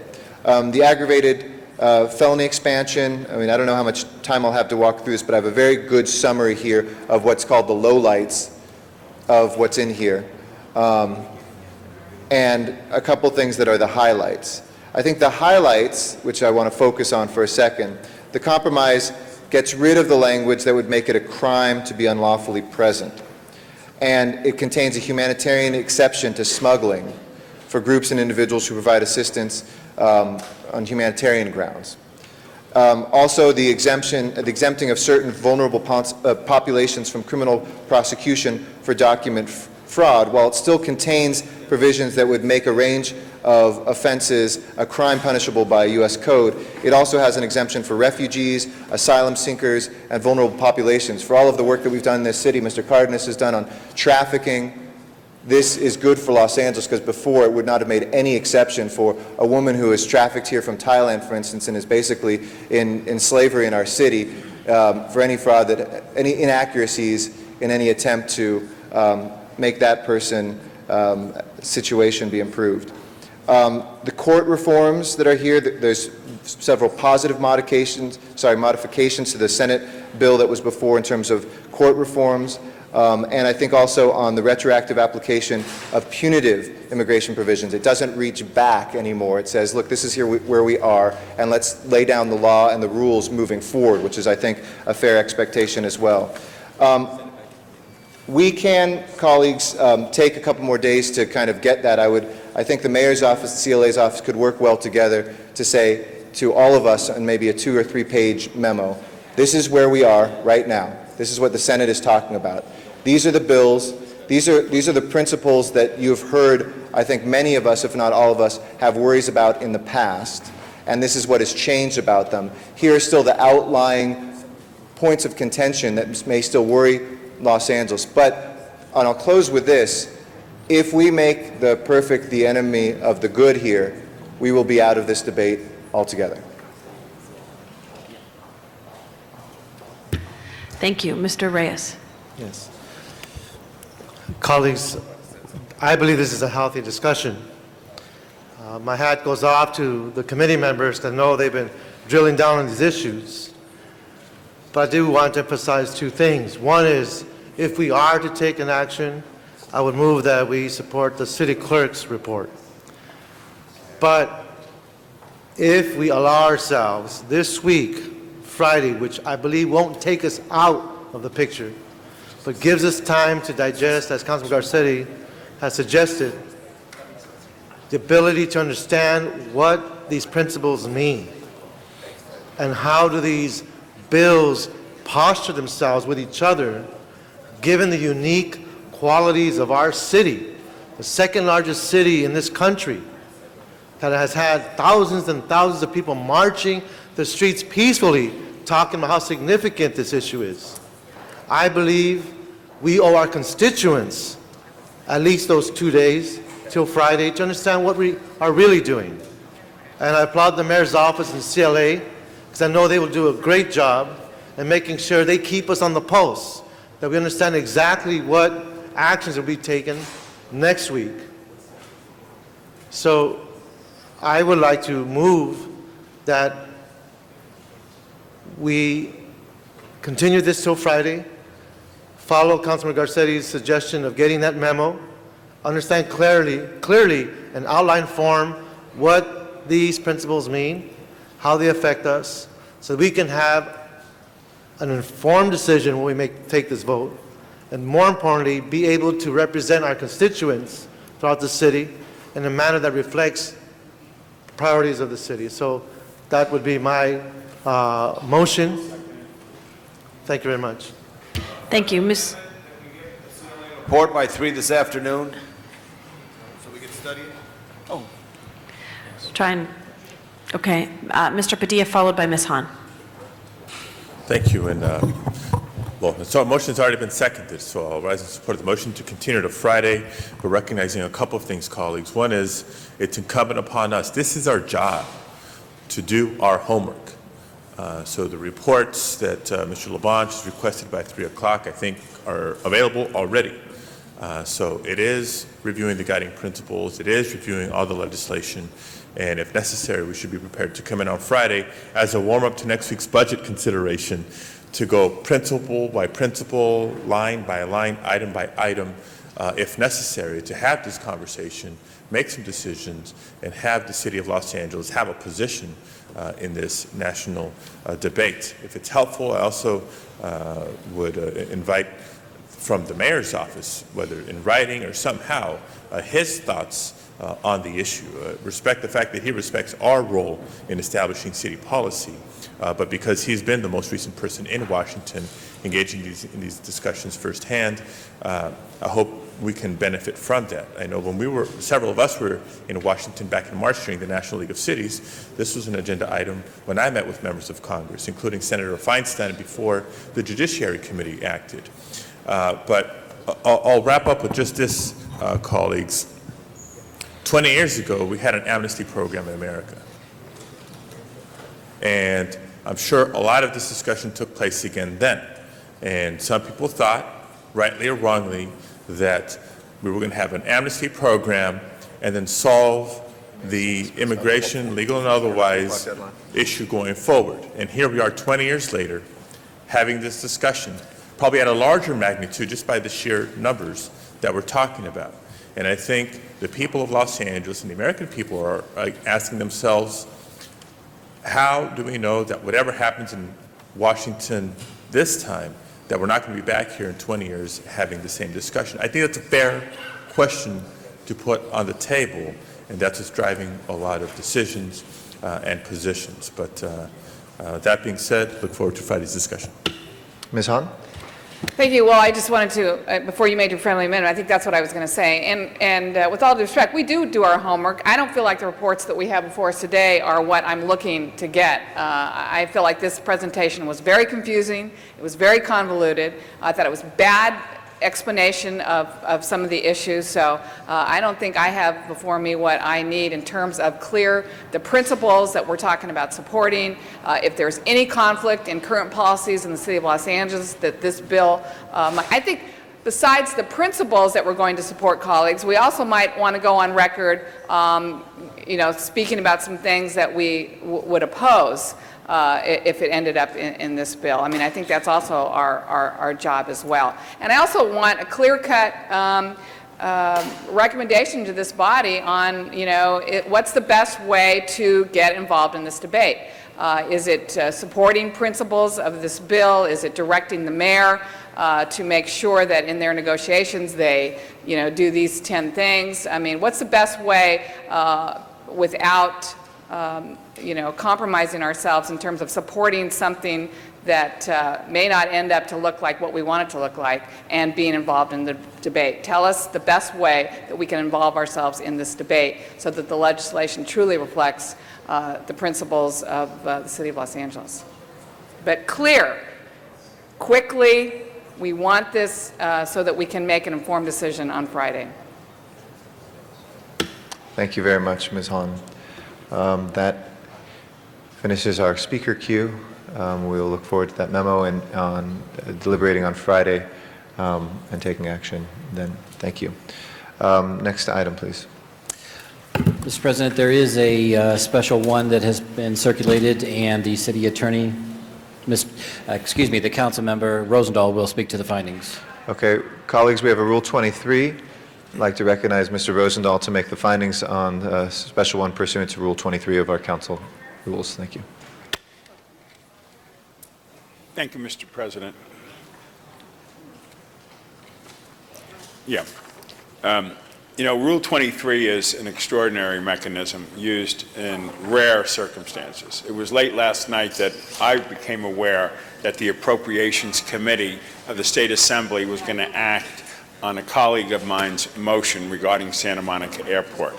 We had no lead time on this, so I'd like to exercise Rule 23 to have a discussion on this motion. Mr. Smith, on the findings? Thank you. And while I support fully Assemblyman Liu's bill and Mr. Rosendahl's effort to hear it, it's my understanding this is not going to be heard for a week and a half in the legislature? No, today. May 26th is the deadline for it to go to the upper house. So, I have a real issue that I've addressed here before in the use of Rule 23, and that is that there is not a issue of we must act today, that something's going to happen if we don't act today, that the bill's still got a week or so in the Assembly before it moves up to the Senate, and then there's still the Senate. And so my question to you, Mr. City Attorney, is the same question I've asked before, and I'll be clear this time so we get the right answer. Does this, in your opinion, meet the criteria for Rule 23? Not in my opinion. Thank you. I've asked the city attorney, I've written a letter to Mr. Delgadillo asking for a clear definition of the use of Rule 23. I think this body needs that. I think we have to have very clear rules and definitions. I don't believe this meets that. The city attorney has expressed his opinion that it doesn't meet it. And I think we have to be careful as we use Rule 23. I have no problem with it going Rule 16. I'll waive it out of committee so we can get it forward. I do support it, but at Rule 23 I don't think is met today. Okay. Thank you, Mr. Smith. Mr. Rosendahl? Yes, if it wasn't going to the Appropriations Committee today, I would agree with this. But this is a significant committee that will have a direct impact on the process of Ted Lieu's bill. It came to my attention last night. I think it's significant enough for us to have a discussion about it, and I would encourage my colleagues to exercise Rule 23, and also, when we have a discussion on it, to vote in favor of this particular motion. And appropriations is where the beans are counted. This is the bottom line of a decision-making process. If that committee rules unfavorably to this motion, it will impact the rest of the process in the Assembly prior to it going to the Senate. If it wasn't appropriations, I wouldn't be standing here today asking you to consider Rule 23. Thank you, Mr. President. On the findings, Ms. Hahn. Well, thank you. And I agree, colleagues, that, we need to, be cautious when we use Rule 23, but let's remember, members, this is our ability to suspend our own rules. And we just had a discussion about how we can be relevant while legislation is moving through the process in Washington, D.C. I agree with Councilman Rosendahl that it's being heard today in appropriations. I think it's important that we are in that discussion and that we are urging our lobbyists up in Sacramento to try to move it. I will tell you, I've been working on a bill on another issue, and when it doesn't get out of one committee, or when Los Angeles' voice is not heard, it does make a difference up there. So I think this is our complete authority to suspend our council rules when we feel like it is an urgent matter that we want to. So I will vote in favor of us making this a Rule 23, and then and I will talk about this, my support of this bill if we get enough votes to suspend our own rules to be relevant. Mr. Weiss, on the findings. I'm not sure how I'm going to vote on this. I actually technically don't believe, and I'd ask our city attorney to tell me whether I'm right or wrong, I don't technically believe that it is solely a matter of, as was phrased, us waiving our rules. This all emanates from the Brown Act, which is a state law that governs the manner in which we conduct our meetings. Now, there is a rule that we that the council has enacted Rule 23, but that is basically a codification in rule form of a provision in the Brown Act. I agree, Mr. Weiss. In fact, what you're referring to, Government Code Section 54954.2, and Rule 23 actually only covers half of that Brown Act provision. Rule 23 only deals with, I believe, the immediate need to act. No, since the posting of the agenda. And so for me, and this is what I would love to have, and I'd love to hear from City Attorney and Mr. Smith, Mr. Rosendahl on, as I understand it, there's basically a two-part inquiry here, okay? Part one is, came to the attention after the posting of the agenda. So that involves, why did we just learn about it? You know, and could one have reasonably learned about this sooner than last night? And then issue two is urgent need to act. So on part A, and hold my time, just learning of it, what are the facts there regarding why the council just learned of it, and what are the facts regarding whether it could have been learned earlier? Who's that question directed to, Mr. Weiss? Anyone who wants to answer it, because those are the findings. Those are findings we have to make. Well, Mr. Rosendahl? I'll bite the bullet on it. Obviously, the ball was dropped somewhere within this process, but I personally don't keep a tab on Sacramento legislation as much as I should. But when I was told last night that it was going before the Appropriations Committee, I figured it's so significant, has such an impact on us, and that's why. Maybe there was a time frame, but it wasn't much if there was. And also, you know, bills go through various committees in Sacramento at various times. We're curious what Mr. Wesson thinks about that process there, but it went so quickly that when I heard about it last night, Mr. Weiss, that's when I decided. And there's nothing to be apologetic. That's but I do apologize if we're not up there enough in our own energy figuring things through, but I didn't have a chance. No, and that actually, to my mind, that may actually qualify. I haven't heard the discussion this morning focus on that prong. What is the city attorney's view on that prong? Before the meeting, I didn't receive enough information to make an opinion as to the sufficiency of that finding. And since then, I'm still not clear, because the Attorney General has opined that the mere fact that an individual member of council learns of something, that's usually not sufficient. The courts treat the city as an all-knowing entity, and so it's whether it came to the attention of the city as a whole since the posting of the agenda. That's the criteria. And then the second prong is urgent need to act. What's your opinion for us on that? And by the way, let me just say before I ask you that, I think Mr. Smith is absolutely right, because it's, well, you know, we're all jamming you, and you're a lawyer, you can handle it, but it isn't, it's better to actually have some formal, you know, written procedure that we all understand and we all agree with, so this doesn't come up from, you know, as often as it is. On the second prong, what's your view? And first of all, Mr. Weiss and Mr. Smith, we'd be happy to provide that training and a discussion as to the criteria for Rule 23 at a future time. Regarding the need for immediate action, this is an item that falls under Administrative Code Section 2.19D, which provides the vehicle upon which a city could state its position, even under exigent circumstances, such as information that the State Assembly's Appropriation Committee plans to consider AB 2501 today. Administrative Code Section 2.19D provides that the Council President and the Mayor, or in the Council President's absence, the CLA and the Mayor could send a letter to Sacramento or Washington, D.C., stating the city's position on an urgent matter, and then the Rule 23 in this case would be converted to a Rule 16 motion, and it would be before the City Council next week. But the city's position would be advocated today if the Mayor and the Council President agree. Mr. Labange is next, then you'll be followed by Mr. Wesson, and then Ms. Hahn. Correct me if I'm wrong, Mr. City Attorney, 5.9.5.9.2, is this what we're discussing right now? What I just mentioned?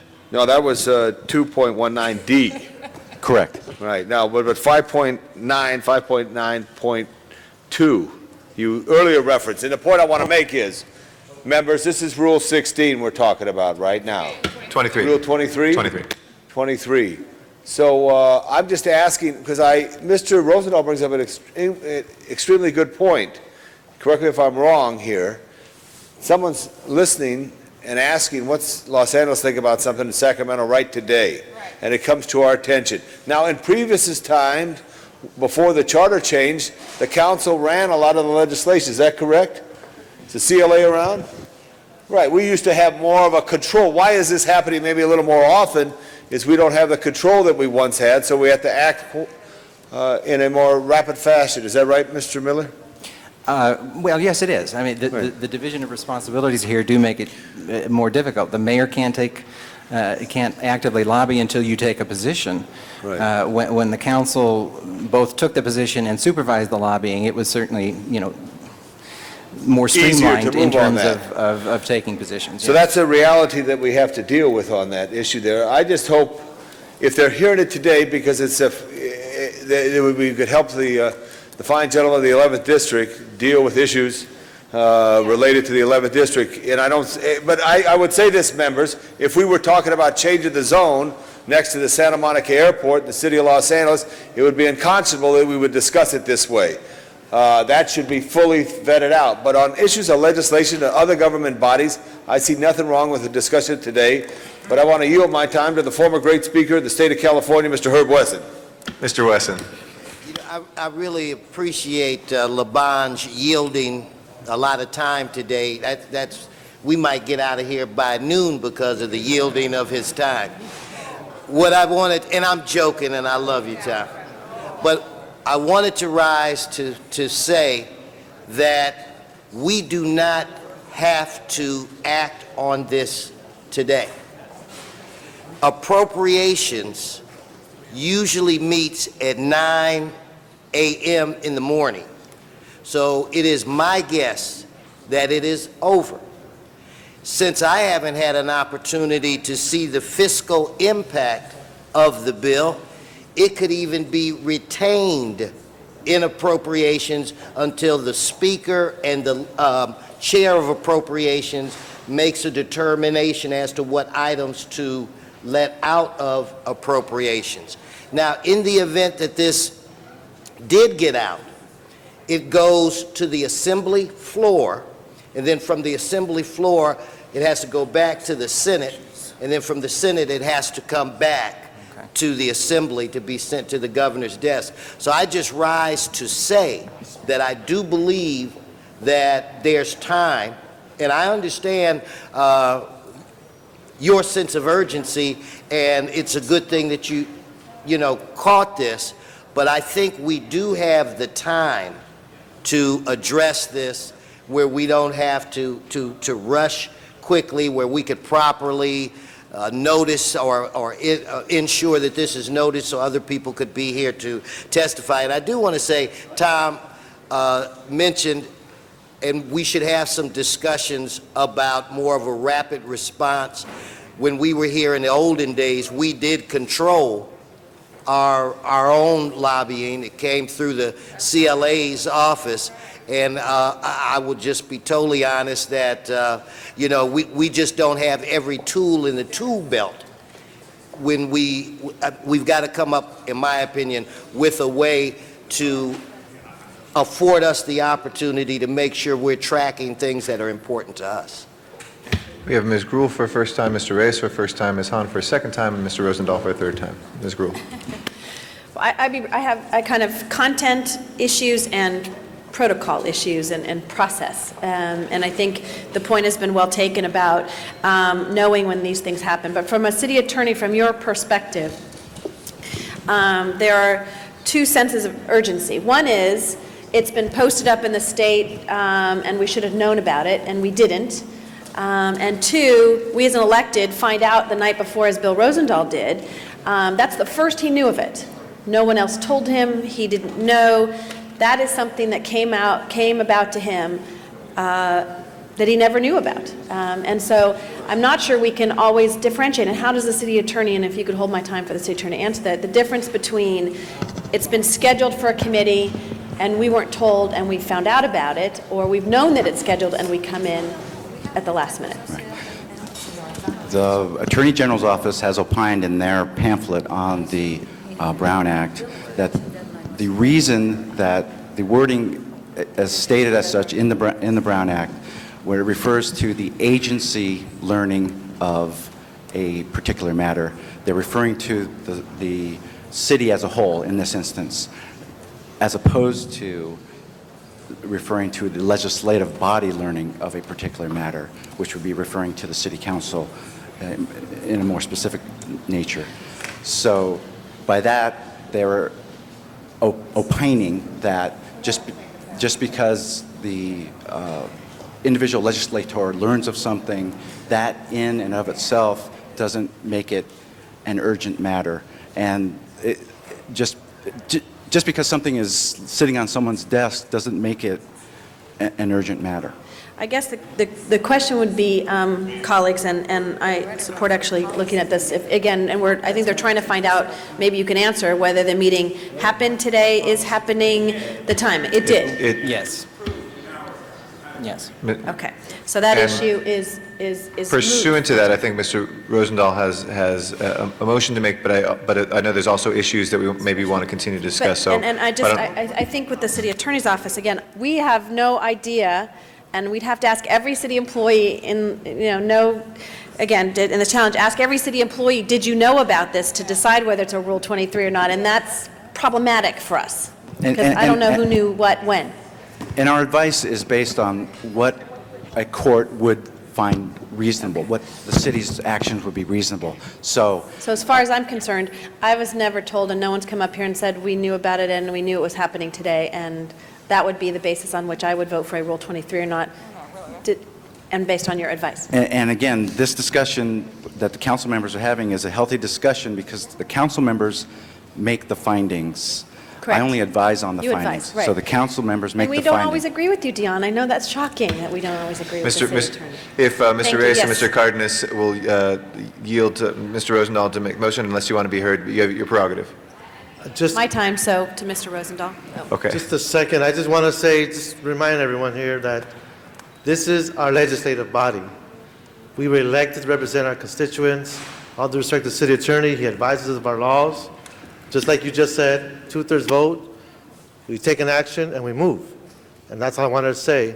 There's an urgency here from my colleague. I'd like to support him.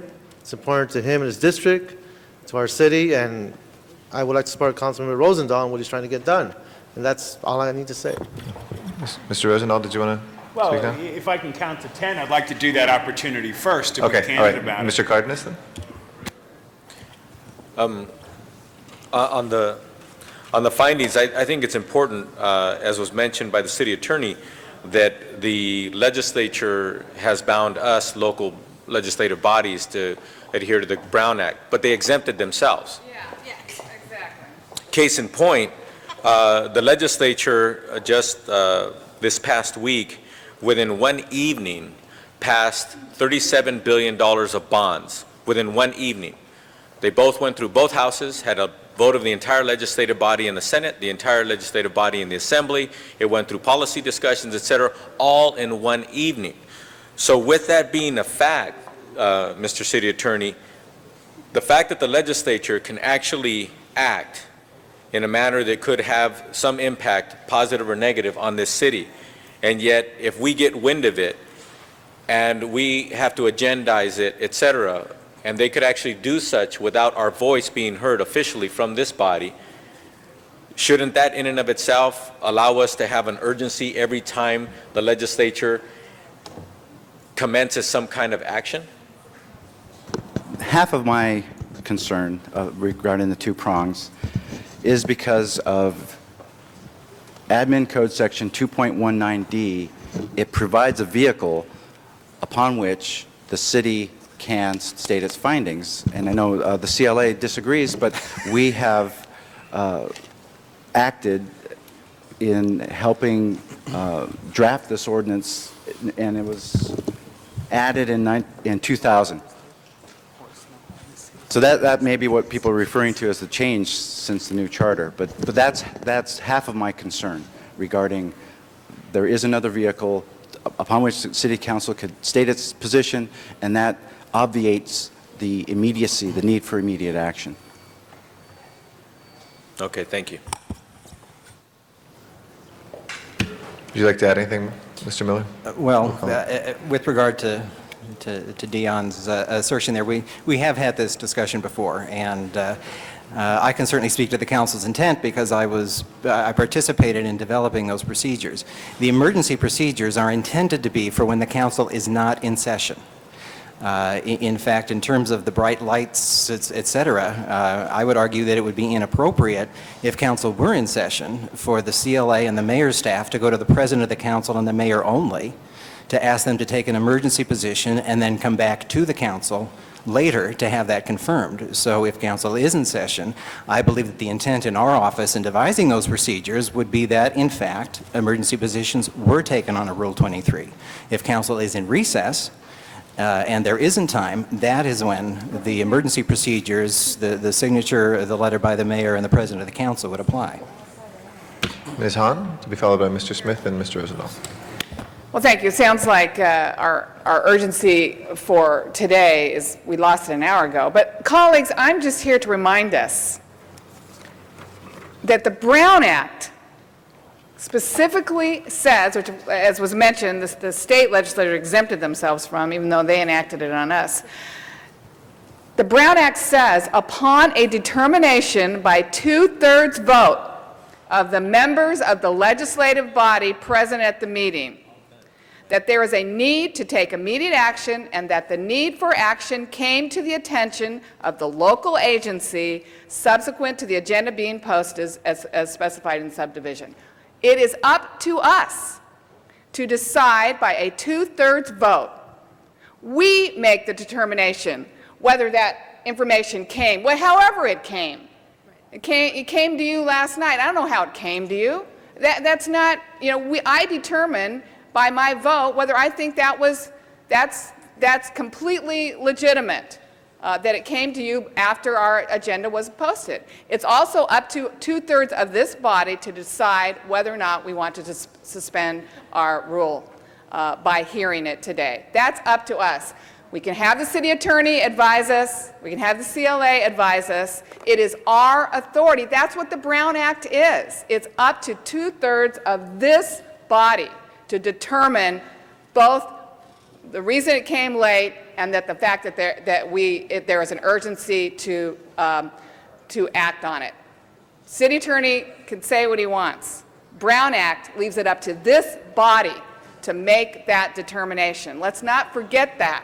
I always feel like this group around here is forgetting our authority. We're forgetting our power. Yes, the charter gives the mayor the legislative office up in Sacramento. That does not take away our authority, folks. So we can vote and suspend our rules. That's what we're doing here today. Now, Bill, if you want to tell us what you want to do now that the meeting's already happened, I'm here to listen to. But don't forget, it is up to us to make those determining findings, not the city attorney. Okay. Mr. Smith? Well, Ms. Hahn, no one argues that point. That is not the point. It is the point. No, that is not the point. We have the right to make the decision. The point is, was there an issue here that says we must act today because this bill is going to be alive in the legislature for months to come? That's up to us. And it's up to us, but you want to make a decision and say, well, the law says we can make a decision by 2/3 vote. Yeah. But the fact is, we can make a decision if we have exigent circumstances. We make those determinations, right. But if you make it and waive the consideration that this bill is alive and will be alive for months, you will lose in court. Okay, you will lose that argument if challenged. Right, it's up to us. That's all I'm saying. But, okay, you can vote all you want to take those risks in court. I won't do that. Fine, and my argument has been, and it is in this case, that this bill is alive and well in the legislature. Right. There will be opportunities to act beyond today. And for that reason, it fails the sufficiency of Rule 23, that there is not exigent circumstances that we must act today. And that's the point. What I think this has done is done a really good job of bringing back the academic discussion of the disconnect that now exists in the city charter, where this body makes the decisions on what our policy is, not the mayor, this body. And yet the mechanism for us to know what's going on has been taken away from the CLA and vested in the mayor's office instead. And now we have a disconnect in our system that must be resolved because we are getting too many of these motions on Rule 23 that we must act. We just found out something, but the fact of the matter is, on this particular case, we don't have to act today. Actually, I just heard can I have a point of clarification? I was just told that the appropriation meeting is still going on and that this item has not been heard. Since I still have time, it doesn't matter, Ms. Hahn. Okay, that's the fine. matter is that this bill is not up for its last determining That's vote. up to you to decide that. That's all of us to make the decision. And that's where we get the decision whether Rule 23 is appropriate or not. And on the second argument, it fails. According and that to is you. According to you. okay, you try and defend that in court. I am telling you that it fails because there are votes yet to come and months yet to go, and there's no exigent circumstances. Plain and simple. It's up to this body to make that. Mr. Parks is our next speaker, for the first time. Mr. Parks. Yes, I just wanted to say I agree with everyone. But I think what's important is Ms. Hahn's right, it's our decision. Mr. Smith's right, is there urgency? But one of the things I think that's most important to me is that Brown Act requires us to give the public the best opportunity to hear about what our decisions are. And I think on the fact of the urgency, and Mr. Wesson certainly has an understanding of the state government and laid out that we'll have multiple opportunities, it seems not to create the urgency, and it seems like it impacts us to positively move forward in the sense of holding on to this so that the public, when we agendize it, may want to come here, are the two issues I think that causes me to say we need to move on this issue and continue it to where it's properly agendized, let the public be involved with it, and then we get to do what Ms. Hahn says, is make that decision. Mr. Rosendahl. Thank you, Mr. President. Colleagues, I don't want to make a mountain out of a molehill here. Bottom line is this.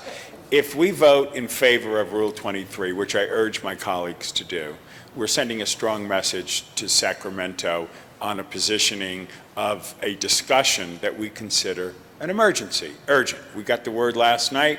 The committee is still in session now. Regardless of how it operates, we're going on record. It then positions us, frankly, to deal with it from a constituent standpoint, which is the next part of the discussion. It isn't the end of the world, but I certainly think that we're elected by the people.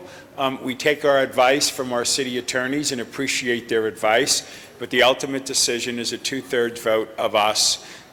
Chips will fall where they may, and I urge my colleagues to support Rule 23 so we can have the discussion, and then, of course, I urge you all to support the motion before us. So I call the question if we can. You can't speak and call the question, so Mr. Cardenas is next. I forget the rule number, but Ms. Hahn will tell us. I think this is an important question for all of us to hear the answer to. If our city attorney advises this body or gives an opinion to this body, a legal opinion, and on this Rule 23, what is the potential consequence if, in fact, somebody challenges it in court, and what's potential consequence on us as individuals?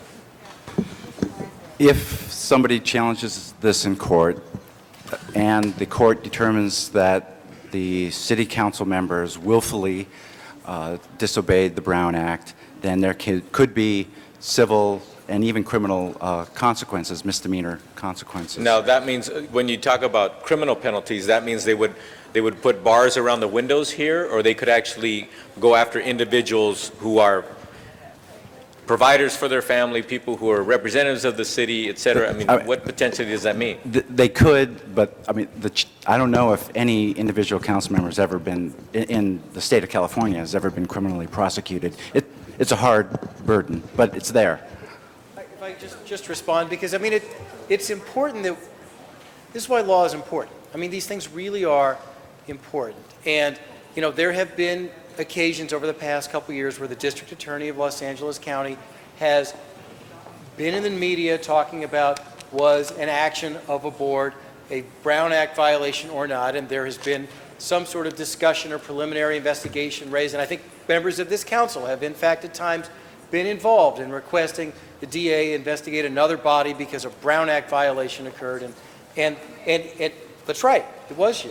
And I remember that, and that involved a different body, but the members of this body have encouraged it to be investigated. It potentially can be prosecuted criminally. If an elected official is prosecuted criminally for a Brown Act violation, and if the facts at trial, which is a very hard thing to do, if the facts at trial are that before you violate the Brown Act, your lawyer told you not to do it, those are bad facts. Okay. With that in mind, yes, did you have a... I'm holding your time, Mr. Cardenas. I'm sorry, Mr. Cardenas. I just want to underscore something that Ms. Zahan mentioned, is that the legislative body, the City Council, is the decider, as our president would call it, President Bush. You make the decisions. That's true. Our job is to give advice as to what the consequences of the actions are, and our advice is, in these situations, that a court, if this matter were challenged, could find that the city was unreasonable in stating the findings, and that the facts were insufficient to support the findings. Okay. Well, with that, I just wanted to let Councilmember Rosendahl know that, being that this does not seem like the kind of measure that would actually get hyperdrived through the legislature like the bond measures of last week, I don't see the urgency, especially when the Appropriations Committee,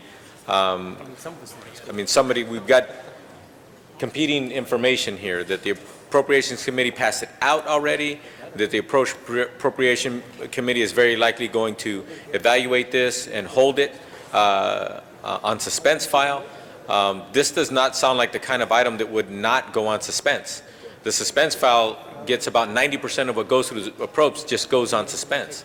So I don't see that this item is actually going to be even disposed of in the State Assembly today or even this week. So with that, my inclination is to be a little bit more considerate of what the city attorney is trying to tell us that their opinion is, especially when someone can use that against us later if in fact they choose to do so. Mr. Labange. Call for the question. Mr. Labange is the last speaker and calls the question, a double. So there's no need for the question. We now have, colleagues, the findings before us. Yes vote is to determine, pursuant to Rule 23 of the Council rules, that this item does have urgency and that the need for action arose after the posting of the agenda. A no vote is to not find that urgency. So with that, if everybody's ready, if we can open the roll, please. Close the roll and tabulate the vote. 8 ayes, 5 noes. That does not pass. It requires a 2/3 vote, so that fails. So that will be dealt with separately, either as a Rule 16 can be submitted before now and the end of Council's meeting, but we are done with the regular agenda. Okay. All right. Speak that we're planning to speak on public comment cards. Mr. City Attorney? Well, the matter is really not before us. Yeah, but they're just going to talk in public comment.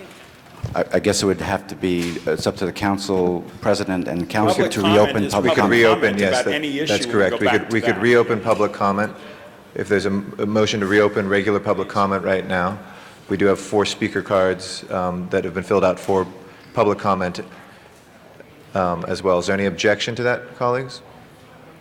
There's no objection, okay. I'd like to invite Martin Rubin forward, Joan Winters Rubin, Gwen Reinhardt, and Susan Follett.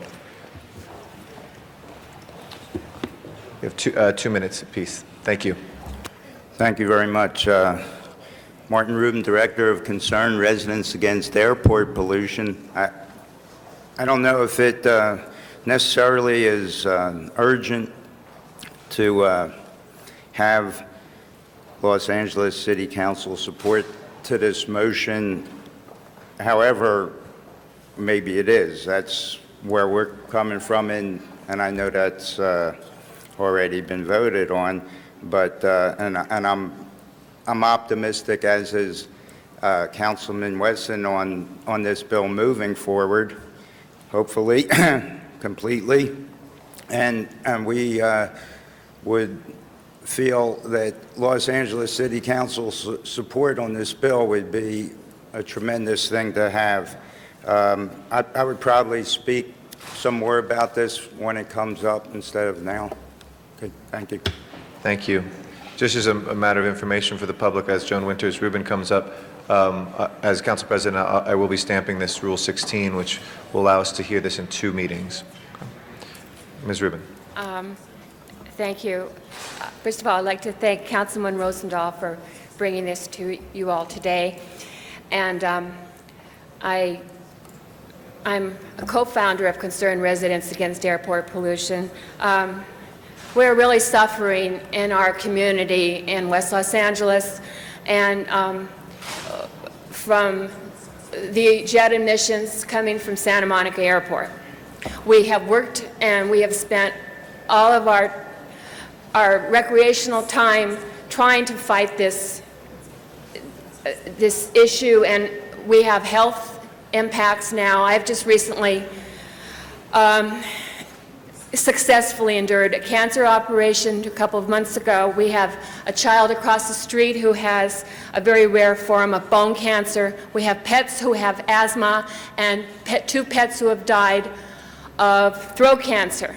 We are ingesting these fumes every day in the afternoons. We urgently need these emissions to be tested. We have not had any help. And we now, frankly, through Councilman Rosendahl, we are being listened to. And we'll be back to talk to you all, and thank you very much.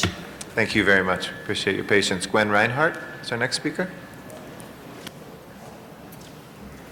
Mr. President, esteemed council members, I'm a longtime resident of West LA, just east of the Santa Monica Airport. It was so interesting to hear you wrestling with Rule 23 today.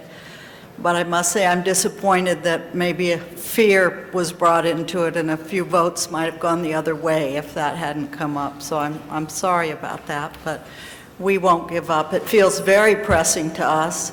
Our information about the vote that we thought was going to happen today up in Sacramento, or the decision, came very late, or you'd have more people here from our neighborhood, but some of us managed to go on short notice, and in a way it's good it moves so fast. I mean, something can move fast. And thank you for trying to move this along. I don't think anyone would have gotten big trouble supporting this one. I don't think it's actionable. Mr. Attorney's laughing there, so I guess he secretly agrees that that's not a big deal, and it would have been nice to move on this today. Thank you. Thank you for your comments. We appreciate your testimony today. Susan Follett is our last speaker. Yes, good morning. Hi, I'm Susan Follett. I just want to say that I live approximately a half a mile east of the Santa Monica Airport.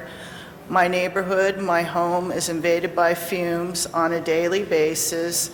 There is a film of black soot that covers our neighborhood. There are many people in the neighborhood, residents and community members, that are feeling the ill effects of the airport pollution. And even though there is already the South Coast Air Quality Management District is conducting a survey study of the air quality in our area, Ted Lieu's bill will address how do we know how much of the airport pollution is contributing to the pollution as a whole in our area. And I trust that all of you care about the health of the residents and community members. And I hope that each of you do support Bill's, Councilman Rosendahl's motion when it does come on the agenda. And I would also like to thank Marty Rubin, my neighbor, Concerned Residents Against Airport Pollution, for all of the hard work and dedication he's given to our community. Thank you. Thank you very much. That closes our public comment for Mr. Rosendahl for a short response. I want to thank you, Mr. President, for letting the public comment be reopened. I want to thank my colleagues for the discussion we had about Rule 23. Though I totally disagree with the decision we made, I'm looking forward to us next Wednesday talking about the real urgency, which is frankly the health of the people who live around that Santa Monica airport that are hugely inundated by those fumes. I personally know it. I took Congresswoman Jane Harman with me last week. Assemblyman Ted Lieu knows it. Marty and Joan Rubin have done more in the last few years to fight the health issues than anybody I know, and I appreciate them having an opportunity to speak, and I look forward to them coming back next week. Thank you. Thank you very much, Mr. Rosendahl. Yeah, Mr. Labange? Could I just ask Mr. Rosendahl a question, or is that improper? We really shouldn't, because he's just briefly responding to public comment. Can I ask you a question then? Only if you don't expect an answer. Okay, did the city of Santa Monica take a position on this? I don't know. Okay. Yes, they did. Okay. Thank you. Okay. That closes our public comment again. Do we have any housekeeping? Council has motions for posting and referral. Those are posted and referred. There are excuses on the desk. Councilmember Garcetti requests to be excused to arrive at 10:30 on Wednesday, May 24th for city business. That meets council policy. Reluctantly, he's excused. Councilmember Perry requests to be excused to arrive at 11 a.m. on Tuesday, May 16th for city business. A motion is required. Mr. Weiss moves and Mr. Reyes seconds. If there's no objection, that excuse is also granted. And Councilmember Reyes requests to be excused on Wednesday, May 31st for personal business. A motion is required. Mr. Rosendahl moves and Mr. Labange seconds. If there's no objection, that excuse is also granted. That clears the desk, Mr. President. Colleagues, now is time for announcements. Do we have any announcements? Yes, Mr. Yeah, Labange? this is a special day tomorrow at the Hollywood Bowl where the Department of Aging has a special luncheon where many of your seniors throughout will be hosted by our Department of Aging for their annual May Salute to Seniors at the Hollywood Bowl tomorrow. Let's thank the Department of Aging for that. Thank you very much, Mr. Labange. Other announcements, colleagues? Yes, Mr. Parks. For Budget and Finance today, instead of 1, we'll go to 1:15 start, about an hour after this meeting. And we have a couple of important meetings in the 8th District. The two important zoning issues will be reviewed at the Planning Commission on the 11th, tomorrow, Thursday, 8 a.m., City Hall, and it's dealing with the off-campus housing district, which is a citywide ordinance, and one that's specific to the 8th District is the off-campus housing overlay zone in the North University Park. And so any of the community that's interested, it's in the City Hall in room 1010 tomorrow at 8:30 a.m. Also, for community events, the Greater Los Angeles African American Chamber will be having their Spotlight membership mixer, and that's also this evening, tomorrow, May 11th at 5:30 to 9 p.m.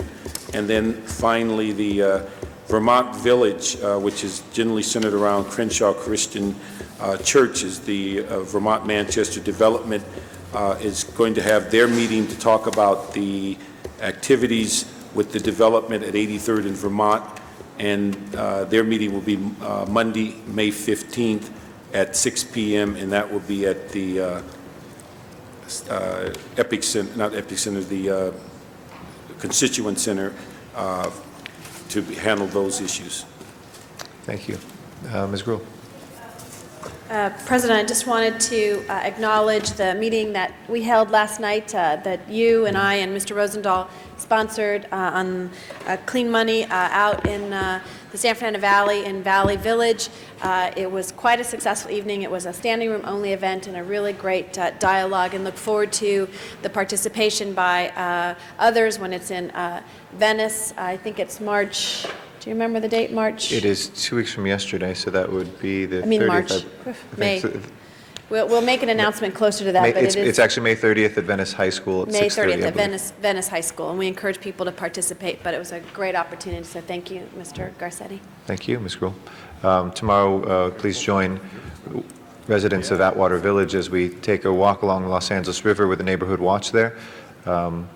Thank the LAPD for the new patrols that have been going up and down the Los Angeles River to try to make that as welcome and as welcoming a place as possible.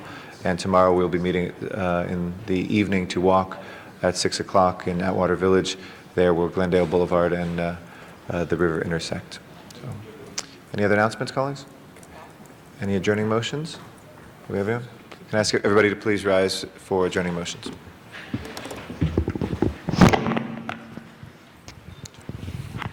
Mr. Labange. Members, I ask we adjourn in memory of Lynette Ann DeClure Metover, who is a loving wife and mother of two. She battled cancer for 4 years, and she was called. She was well loved by many people, beautiful young girl, and tragically lost her life in this battle. Her husband, Greg, runs VAMCO, and I'd like to ask you, Eric, to join with me on this. VAMCO is a long spot for great cleaners in the Silver Lake District. I ask we adjourn in memory of Lynette Ann DeClure Metover. Thank you, Mr. Labange. I'll second that. Any other adjourning motions, colleagues? Not, Mr. Clerk, please call the roll. We will next meet this Friday, May 12th, 2006, colleagues, at 10 a.m. here in the City Council chambers downtown at City Hall. This meeting of the Los Angeles City Council is adjourned. Have a great day.